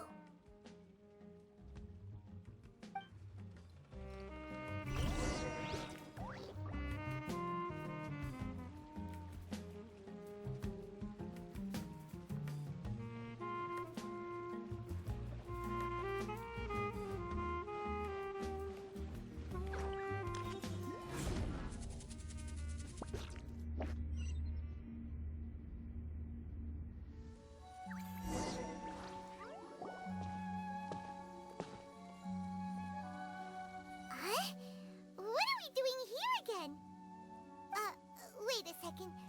We were just up there. No, down there? Did we go up or down? Don't panic. This is how dreams work. We've left Debbie's dream, but the dream is still continuing onward. I'm not sure where it'll lead us. This dream has the ability to create imaginary people, which is why people are so unwilling to wake up. If it weren't for what we just saw, Paimon might still find that a bit hard to believe. I have a guess. If these dreams are connected, then there should be some sort of order to them.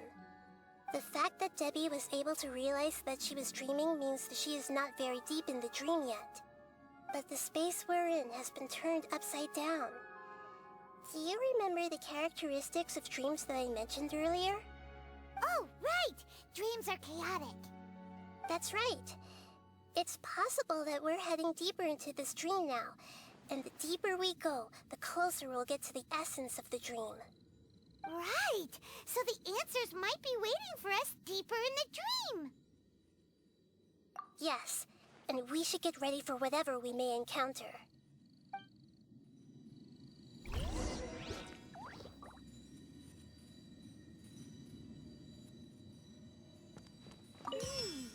It looks like we may need to put something inside there.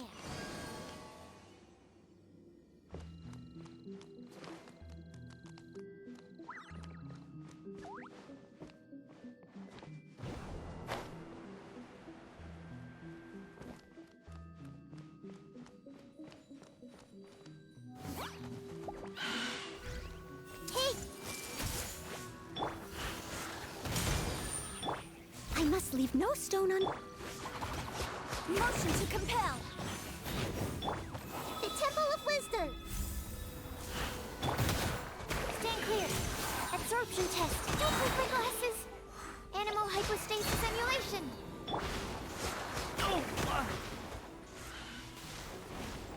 Boom boom! Chia! Ha! Replica flame! Time to clean up.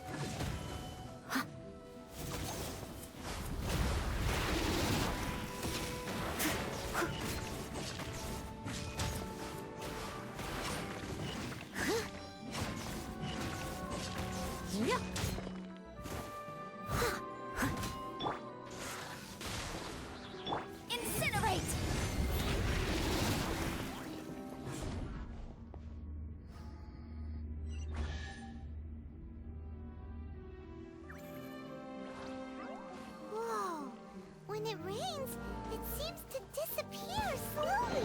Yes, and it appears again as soon as the rain stops. It's less like a flower, and more like a dendro slime that's trying to keep out of sight. Here we go again with Nahida's analogy.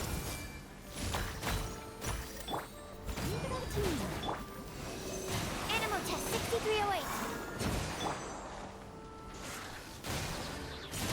Boom, boom!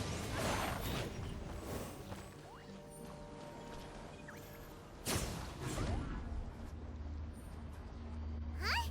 Are we back up here again? Wait. Paimon's confused. Are we up here or down there? Good thing we didn't fall. Yes, we did. We just fell upwards. That's not helping, Nahida! Paimon has no clue what's going on anymore.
Wait, weren't we already here a little earlier?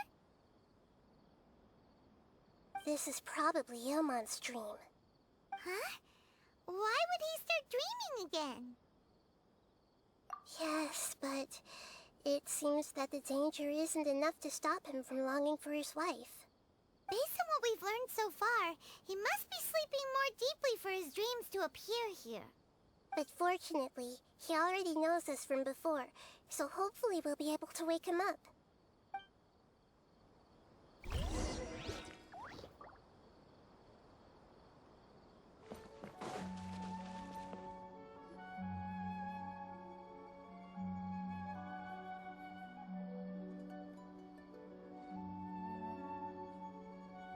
Ilmon! Oh, it's you. Incredible. I didn't know you would appear in my dream, too. Did you say dream? Wait, so you know this is a dream? Of course. Such good things rarely happen to me in real life these days. Here, let me introduce everyone. This is Minar, my wife who I mentioned before. And this is our daughter, Hydar. Hello. It's a great honor to meet the Dendro Archon. Whoa, Dad! You know the Dendro Archon? That's amazing! And what's this? Is it a new toy? No, it's Paimon, not a toy! Anyway, now's not the time for that! Nahida, this doesn't seem to add up with what we were expecting. You're right. Let me think for a bit here. Oh, right! We didn't see him in a moment of dreams earlier. Paimon thought he'd gone home. Sorry. I just had to make sure that Hydar could get a chance to see her mother. I had gotten pretty familiar with the hike, so I brought Hydar with me. I'm just glad we didn't meet any monsters along the way. Yes, I'm glad too. I didn't expect her to grow up so fast. It must have been very hard for him. I regret not being able to fulfill my role as a wife and a mother. No, don't talk like that. Let's leave all that unhappy stuff behind for now. Even if we're in a dream, it's still a blessing that we've been able to reunite in this way. What should we do now? Should we tell him the truth? You can You can let me break the news. I should be the one to do it. I'm sorry, but I should tell you that your dream did not create us. We are real people with our own consciousness. Like the last time we met, we are still investigating this dream, and we've already learned some things about it. So you mean there's something nefarious with this dream as well? Ilmon, what's going on? It seems the reunion of our family is destined to only be temporary. Huh? Is Mom leaving? Maybe. But in all likelihood, that is indeed how things will end. Oh. No, Mom, you can't leave! I'm afraid I don't quite understand what's going on. Don't worry, Haidar. Mom's not going anywhere. Please, don't cry. Minar doesn't understand any of this. I'm fully aware that this is a dream, so that's why I've never told her the truth, but... Never mind. It's not like I would know what to say. I mean, I don't get any of the complicated stuff. But regardless of whether this dream is good or bad, you're here to resolve it, right? Yes. Then please, let us enjoy this moment for just a while longer. Regardless of whatever caused this dream to come to pass, I feel extremely grateful to have had the chance to reunite with my family. But does this dream really have to disappear? I'm afraid so. Sorry. Okay. I see. Please, come this way. You can go even deeper into the dream by heading in this direction. I have heard that the further down you go, the more pleasant the dreams become. And the more you want to stay. The answer you're looking for may also be found there. Go ahead. Thank you for helping us, and I'm truly sorry. You're welcome. It's not like I have any say in the matter. I'm just an ordinary person after all. Who am I to interfere with the work of a god? I'll be right behind you. I should at least let Minar and Haidar know what's going on here. Otherwise, my daughter might be mad at her mother after we wake up. We're not doing something bad, are we, Nahida? That depends on how you define good and bad.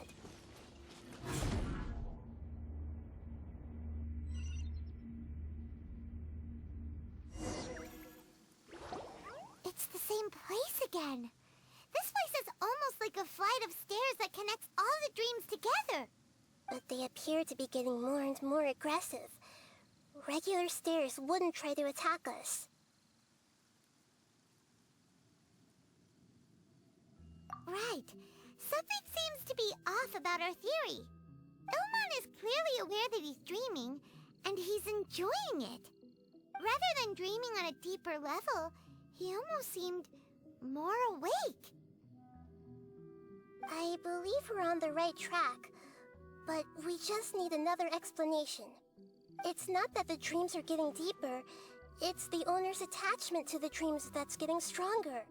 But you would never mistake dreams for real life, right? Sometimes, Paimon almost wishes her dreams could be real. But it's just a quick thought. It's not long before Paimon's thinking about other things, like sticky honey roast. Listen, we're real beings living in the real world, and that's where our focus should be. This also explains the insubstantiality of our dreams. No matter what they may become, we don't really care.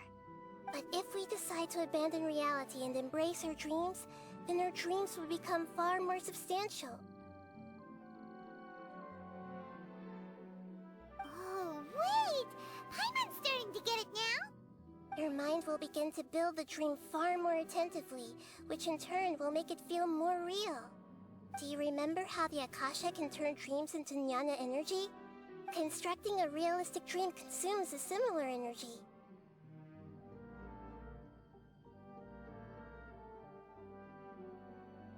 Does that mean there's a host of these dreams here like Milu during the Sabzeruz festival? If we wake that person up, this collective dream will end, right? Mm-hmm, most likely. But the collective dream in Sumeru City was created by the Akasha, and now the Akasha has been turned off. This has nothing to do with the Aranara, and humans are not capable of creating a collective dream, which means... Huh? So, did someone manage to restart the Akasha? That's impossible. But they are probably a scholar of the Academia who had a close connection with the Akasha. Even so, how did they manage to do it? And how did they choose the host? Yeah, we haven't gotten to the end yet. Once we know their motive, all the questions will resolve themselves.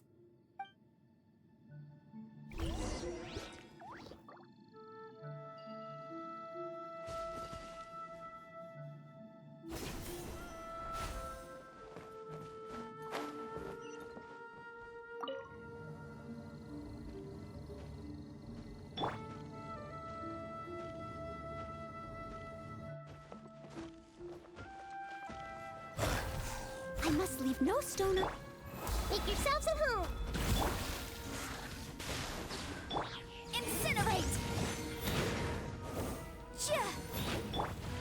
Stand clear.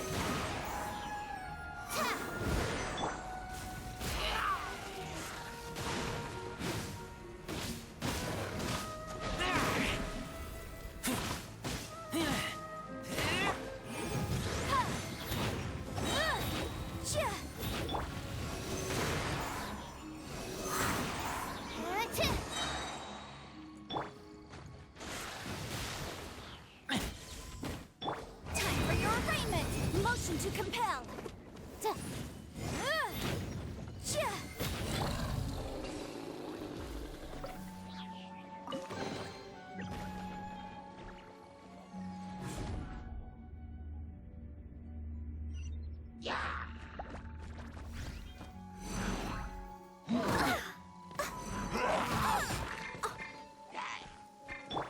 Swirl, Mark 2.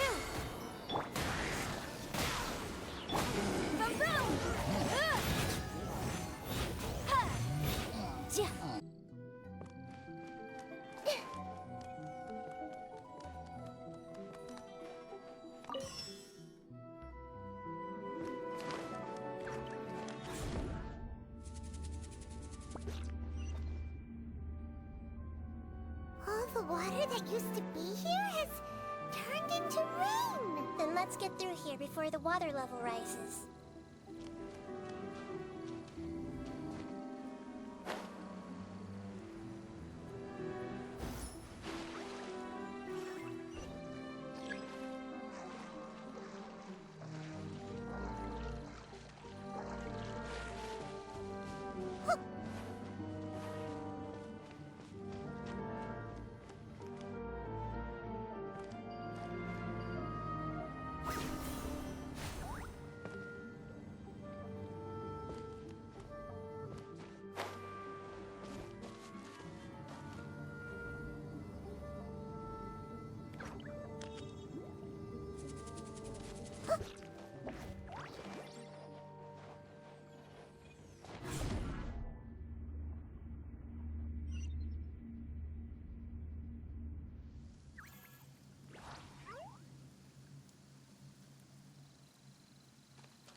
to Paimon in this dream? This should be the final destination. Huh?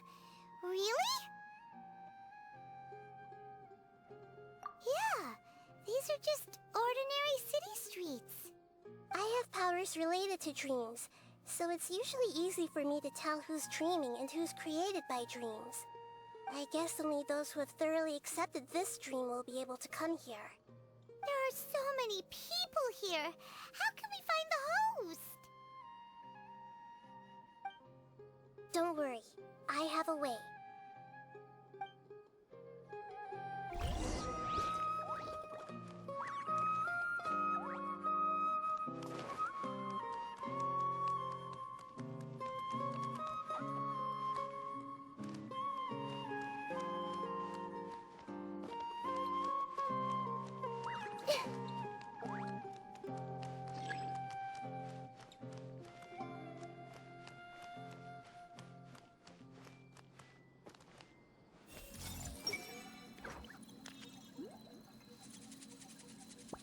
Shadia has such good taste. I can never go wrong with her opinion. No, it doesn't seem to be her. Anisa's always so calm. I wish I were the same. He's just in an ordinary dream, so it shouldn't be him.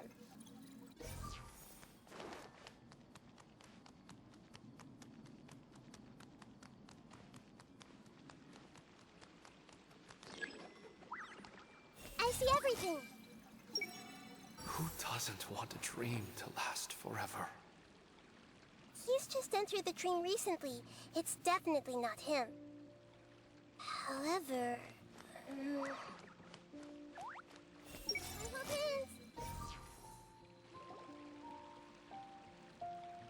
You know, I've heard that plants grow better if you play music for them. And on that note, it's been a while since I last heard you play. Sorry, I've been a little busy these last couple days.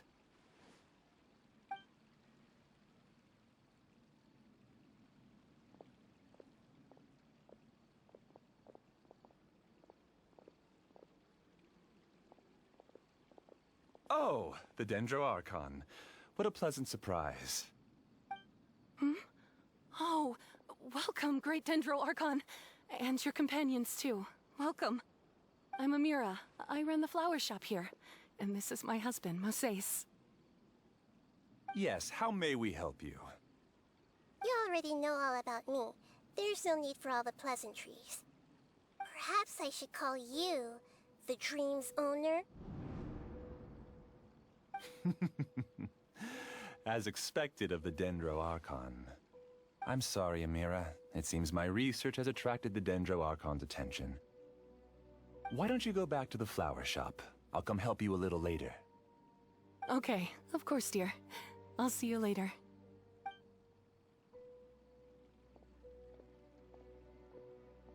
It appears that I was too naive to think I could deceive the Dendro Archon in person like this. To avoid looking like too much of a fool, allow me to ask the first question. How well would you say you understand this dream? This dream was built by the Akasha, and it has the power to create imaginary people who no longer exist in the real world. As for you, you found a unique way to become the owner of this dream, going so far as to have even given up the ability to wake up again. Given up the ability to wake up? Impressive! You truly are the embodiment of wisdom.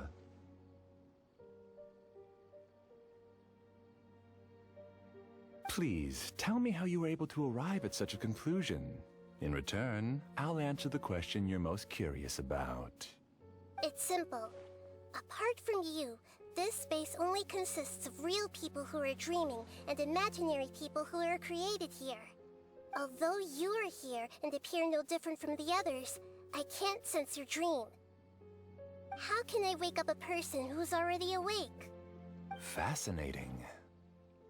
Since you're the fully awake owner of this dream, it can never collapse from you waking up. Theoretically, this should also give you absolute control over this place. I have to admit, it really doesn't get much better than that. But even knowing all of that, one question remains. How did you do it? Isn't the answer right in front of you, great Dendro Archon? It's because I've dedicated my entire reality to this dream. I uploaded my entire consciousness into the Akasha when it was still running.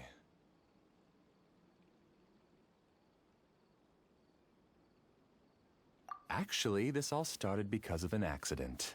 My original goal was not about the Akasha or a collective dream. No. You were motivated above all to create a hyper-realistic person. The desire to reconnect with a real loved one is the one shared sentiment between all our dreamers.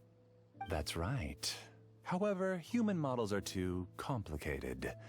Only the Akasha has a jnana energy supply powerful enough for me to generate and sustain my models. The Akasha is truly magnificent. If I siphoned a minuscule amount of its energy, nobody would even notice. And even this minuscule amount of energy was already more than enough for my purposes. Even using just crude methods, I was still able to train a fairly realistic person. I named my first work Amira. Huh? You mean the girl we just saw? She and I entered the academia on the same day. Starting with admission procedures, we bumped into each other 6 times on just that first day. And because of that one day, we eventually went on to fall in love. We studied, conducted research, and made breakthroughs together. Our rhythm was always in step. I felt like we were 2 separate bodies that shared the same heart. However, Elazar later took her from me. Yes, I need more training samples to perfect Amira's personality. I found their details in the Akasha's database. Using the pretext of testing for mental health disorders, I implanted signaling devices in their bodies. This way I could connect them to a network, and Amira could feel their yearning. Little by little, they helped her to grow and develop a warm, human personality. To improve my efficiency and allow myself to focus on nothing but my research, I uploaded my consciousness as well, and became a part of the network. So, technically speaking, it's not that you won't wake up, it's that you can't wake up. Yes, because the Akasha was suddenly turned off, I lost all of my jnana energy. I became imprisoned in the very network I had constructed. At first, I panicked. But, after coming to grips with the situation, I realized that I could restart this world as long as I could find a replacement source of jnana energy. That means everyone in the network is providing you with jnana energy! That's all there really is to it. I don't think I'm doing anything wrong. I'm just saving them as well as myself. I provide a beautiful dream, and in return, I harvest their jnana energy as fuel for the dream. They can wake up anytime they wish. People need to sleep anyway, so why not have some beautiful dreams while they rest? I agree. This is the home we spent a great deal of effort on to build for ourselves. Yeah, she's right. We're staying here of our own free will. I don't understand this at all, but I just want to spend some more time with my family. I don't want them to be sad. Thank you, dear. Great Dendro Archon, I hope you can understand. You don't need to gather around here. It's all right. The great Dendro Archon is nothing if not kind and considerate towards her people. She won't interfere with what we're doing here. Uh-oh, now he's playing dirty.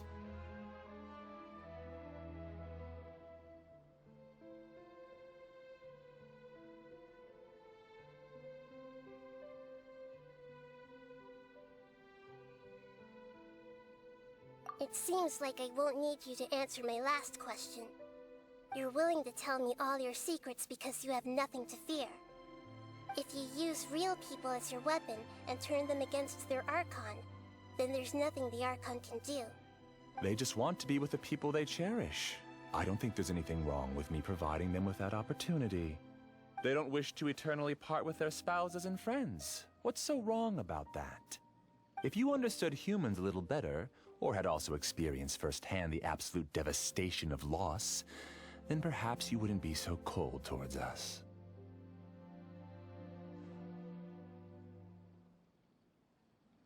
If you had used your talents and determination for a just cause, you could have become a sage of the new generation. Unfortunately, you've committed one of the 6 cardinal sins of the Academia by attempting the forbidden and fearing none. You equated people's feelings with cold jnana energy and deprived them of the pain that they have to face. You lured them into these dreams, and even now, remain completely unaware of how evil all of this truly is. Pain? Luring? Those kinds of things haven't existed here from the moment this world was created. She's right here. This is Ilmon's child, Haidar. Huh? My daughter? What's wrong with her?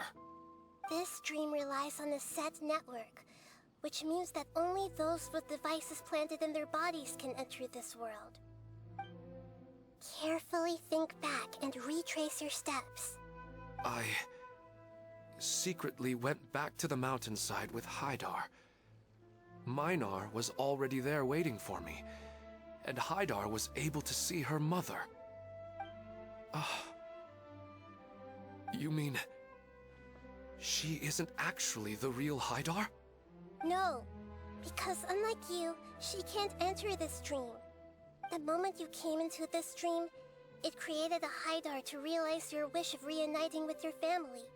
So, tell me, where's the real Haidar?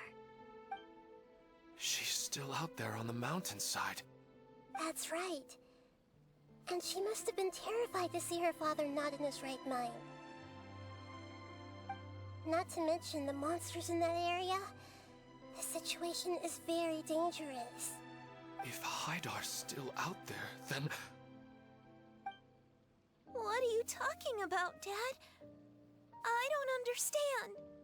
I must wake up right now. I can't leave her there alone. Oh. It seems the others have also remembered something. People try to avoid pain and stay in their perceived bubbles of safety out of an instinct to protect themselves. This is human nature, but it is also one of their weaknesses. However, why are there still so many people striving to move forward even when they know the path ahead is dangerous and painful? It's because people don't only live for themselves. They have families, loved ones, friends, and communities. They have dreams that they are still trying to achieve. But in this dream, you showed them only the most comfortable and soothing things. This entire world has been built on the foundation of buried and unseen pain. It's all just a well-devised scam. It seems like I've stayed in the dream for too long. I still have so many things I haven't done. Huh. I thought gods didn't understand humans. That would have explained why they created such a flawed world where countless tragedies took place. I didn't expect you to arrive at the answer through sheer power of observation. But unfortunately, it means nothing now. If you wanted to spend a little time in the waking world, go right ahead. In any case, I wanted to spend some time alone with Amira. As long as this dream continues to exist, you'll come back. Humans aren't as strong as you think. And even if you're a god, they won't always listen to you. It's time to purge all the extraneous data and noise.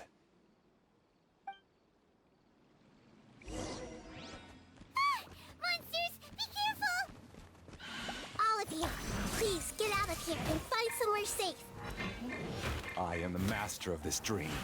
I can create endless waves of monsters with the snap of a finger. Don't worry. They'll wake up before they get hurt. Mira doesn't like to see others in pain.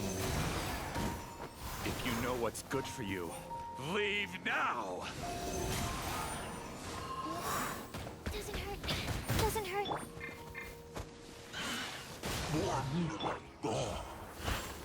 Ugh, I missed a spot.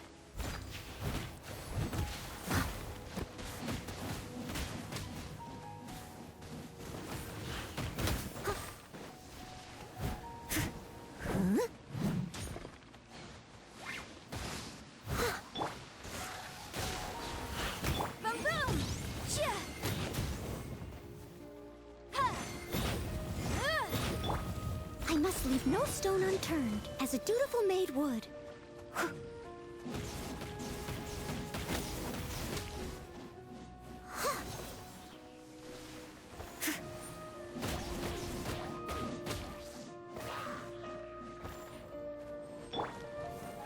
The Temple of Wisdom. Animal Test 6308. Incinerate! Chia! Chia! Ha! Ha! Chia! Boom boom! Chia!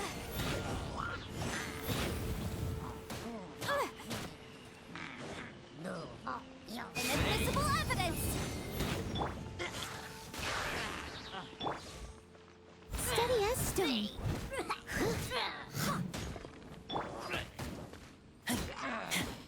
Motion to compel. Ha! Chia! Ha!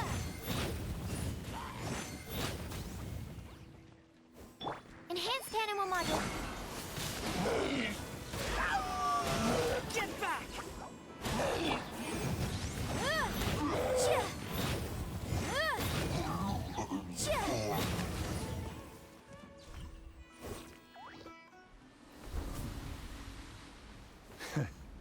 You haven't won just yet. This dream is mine! If I go into hiding here, not even an Archon can ever find me.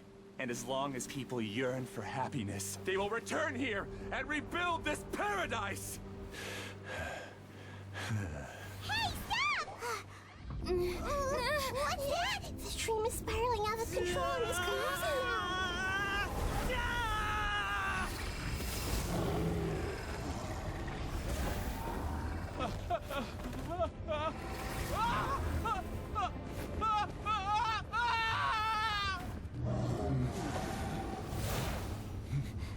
Oh no. Amira. Amira! Amira!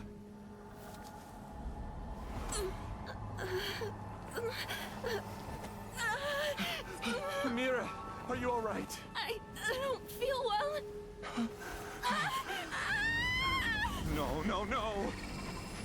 Please, no!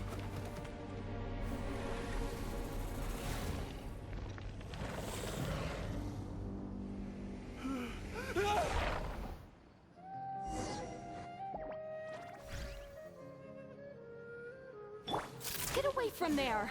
Don't ruin my flowers! What should I do? Where did it go? Left because he doesn't want you anymore.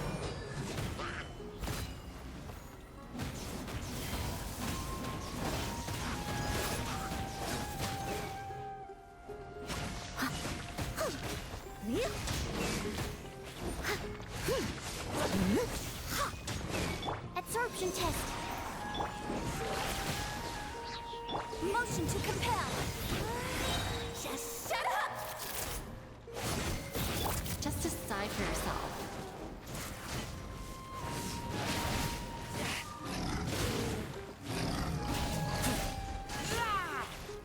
Time for your arraignment!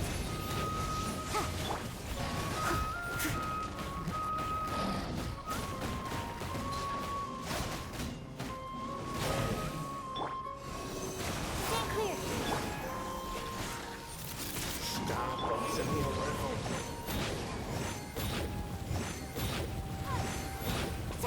Chia! Boom boom! Leave it all to me, as a dutiful maid would.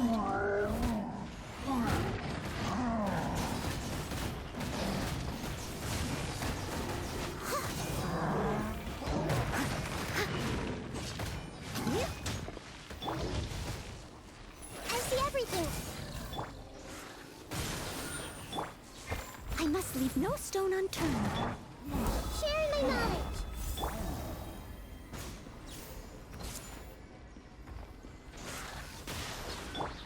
Motion to compel.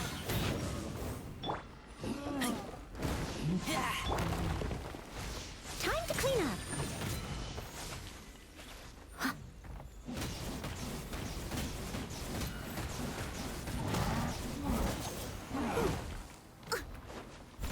to me! Animal hypostasis.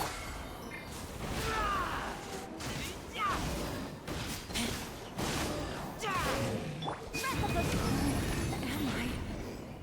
I'm not Amira. Glad that's over. But what happened just now? He's not very proficient in using the Akasha's technology, and he spent a lot of Jnana energy creating monsters. Now the system is out of control. All the people he created also turned into monsters, including Amira. It's terrible, even for a dream. Even Paimon's freaked out. Paimon can't imagine what they're going through.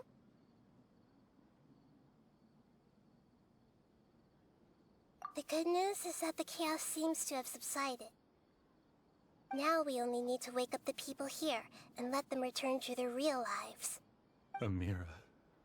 My dear Amira. They're all gone. It was just a big dream after all. I couldn't change my fate, and my knowledge turned out to be useless.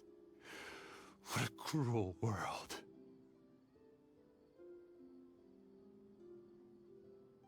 Do you still think this is our fault? I don't care about that anymore. The Jnana energy used to sustain this dream has all been transformed into monsters. This dream will soon collapse and my consciousness along with it. Let me disappear with Amira. I'd rather turn into dust than to ever wake up again. It seems that everything that's happened is too much for him. He's lost all hope.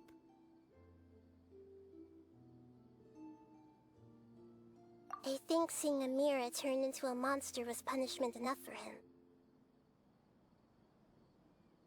After comprehending the hollowness of the unreal, it's time to revisit the meaning of existence. Existence? I'm different from the others. I've long given up everything outside of my consciousness. Using my knowledge of the Akasha, I have a way to extract your consciousness from here and put it inside a knowledge capsule. The Academia has probably kept your body, so you should be able to wake up soon. No need. Just let me disappear. Reality means nothing to me now.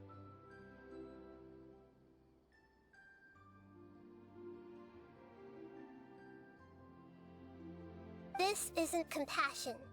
I won't let you escape your punishment by simply disappearing. As for your life after that, it'll be up to you how you want to exist. Alright, Traveler and Paimon, we should go back. We can finally wrap up this whole thing.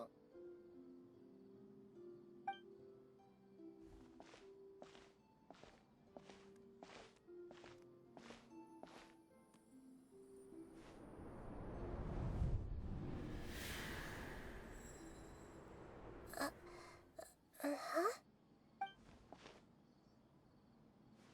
What's wrong, Nahida? Oh, nothing. Let's tell the people here to gather at a moment of dreams after they wake up.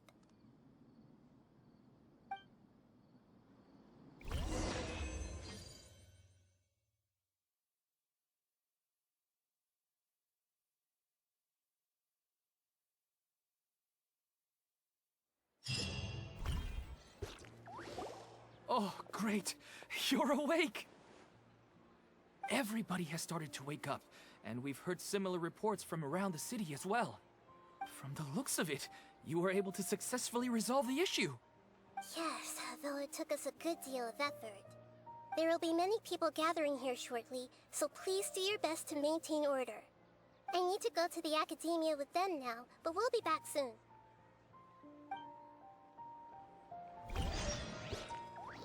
Are we going to ask about that scholar?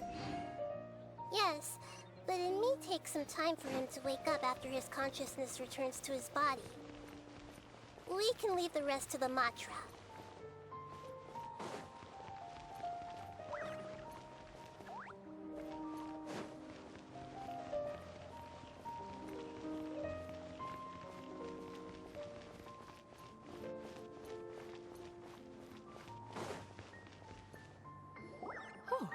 It's the great Dendro Archon. How can I help you? I would like to check the registration records of a Kashara War scholar. He should be in an unconscious state right now. Okay, just a moment. Sorry to keep you waiting, Dendro Archon. We have confirmed that there's a scholar named Beinuni who's been unconscious for a while. The cause was improper operation of the Akasha. He hasn't regained consciousness yet, and is still receiving treatment at Bimarstan. Huh? Isn't his name Mosace? I guess he didn't want to be recognized or bothered by anyone. Please, give the knowledge stored in this to the Matra, and ask them to import it into Beinuni's brain. Understood. But for safety reasons, I need to know why. It's simple. This contains his consciousness. It's long been trapped inside of a dream. He's committed an act that affected the safety of Sumeru. After he wakes up, I'll inform the General Mahamatra of all the details. I see. I'll take care of this right away. Thank you, great Dendro Archon. No problem. Alright. Everyone should have gathered at a moment of dreams by now. Let's head back.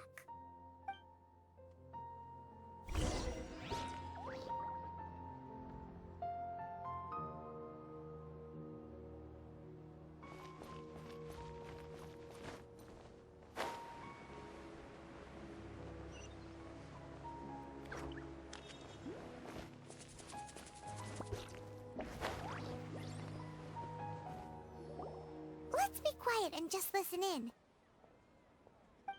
I wonder what she's going to say. Hello, all of you who have just woken up. I'm sorry for interrupting your beautiful dreams. I may have acted a little cold when handling things in the dream.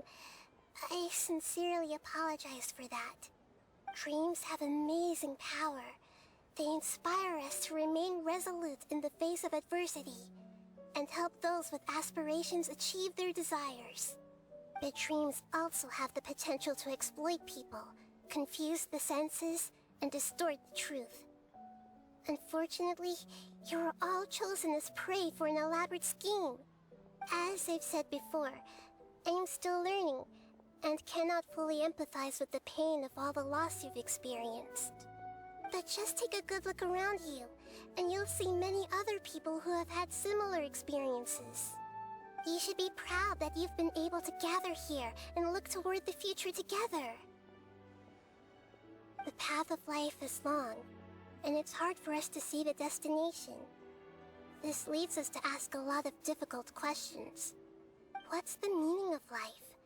What's the purpose of my existence? Why do I keep experiencing pain and loss? Of course, the most comfortable choice is to stop progressing. Give up thinking, and just keep repeating whatever you're already familiar with. Whenever you have such thoughts, just look at the people and things around you. Some people work hard all day so that their families can have a hot meal on the table at night. Some people travel all over the world in order to create art that resonates with all of Teyvat. Some venture in search of the world's secrets to prevent rapidly approaching, yet still unknown, world-shattering catastrophes. Life is not just about yourself. Each and every one of your actions shapes you and the world around you. Look, friends and family will remember what you've done, and even some people you've never met may benefit from your actions. Therefore, many people will strive forward to forge new paths, even if they have to endure great pain to do so.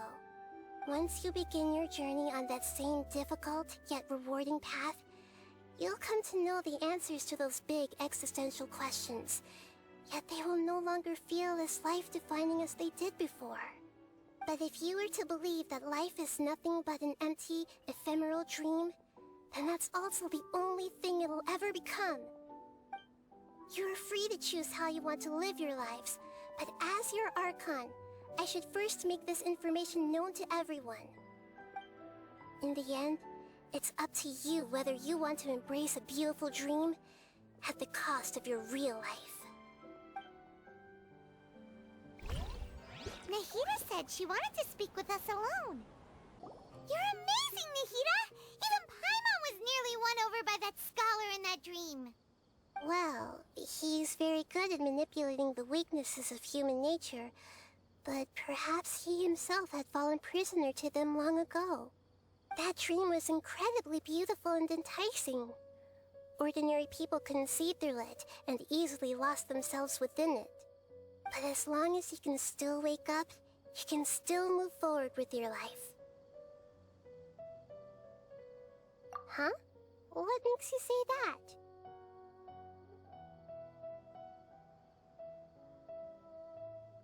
Right! You said that you didn't understand human feelings, but we saw how considerate you were with all these people. Your speech just now really connected with everyone. You did a good job! Thank you. I've heard a lot of sad stories along this journey, and several of them have touched my heart. You can't say that the victims of the dream really did anything wrong, and what they wanted was also not unreasonable. That's why I could understand them when they tried to resist us and protect the dream. But all of my understanding and stirred feelings probably can't even account for even 1% of the pain they've experienced. I don't think this 1% can be seen as an example of what you call empathy. You're too hard on yourself, that's for sure. Alright. I suppose going out into the world will help my confidence grow. I've learned that emotions are nothing like knowledge, and that's why it's hard for me to put them into words sometimes. Benyuni, or Mercedes, said that I had never personally felt the pain of loss. But I have a vague feeling that this isn't true. The moment I entered the dream, I felt like I was wrapped in a blanket of warm feelings. It was so warm that it felt like I had returned to the start of my life, and I didn't want to wake up anymore. But when I opened my eyes, the feeling was gone without a trace. If I have to make an analogy for it, I would say I can no longer see words on a piece of paper after they have been erased, but I can still see the slight indentations of where the words had been written. But now that I've experienced this dream, I think I can say with confidence that I won't dwell too much on the meaning of that warmth. It's enough that I can tell I was once supported by that warmth, and its existence has allowed me to get to where I am today. If I dwell too much on its exact nature, I would be putting the cart before the horse. I gave a speech to inspire my people, so if I were to fail to live up to those words myself, then that would be too embarrassing.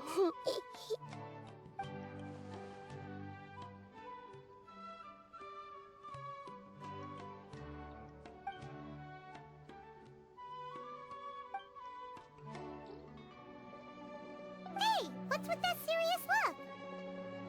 You keep looking like there's something you want to say.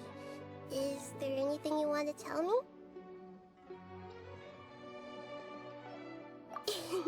Okay. Since we just woke up, let's stretch a little bit. A new day is about to begin.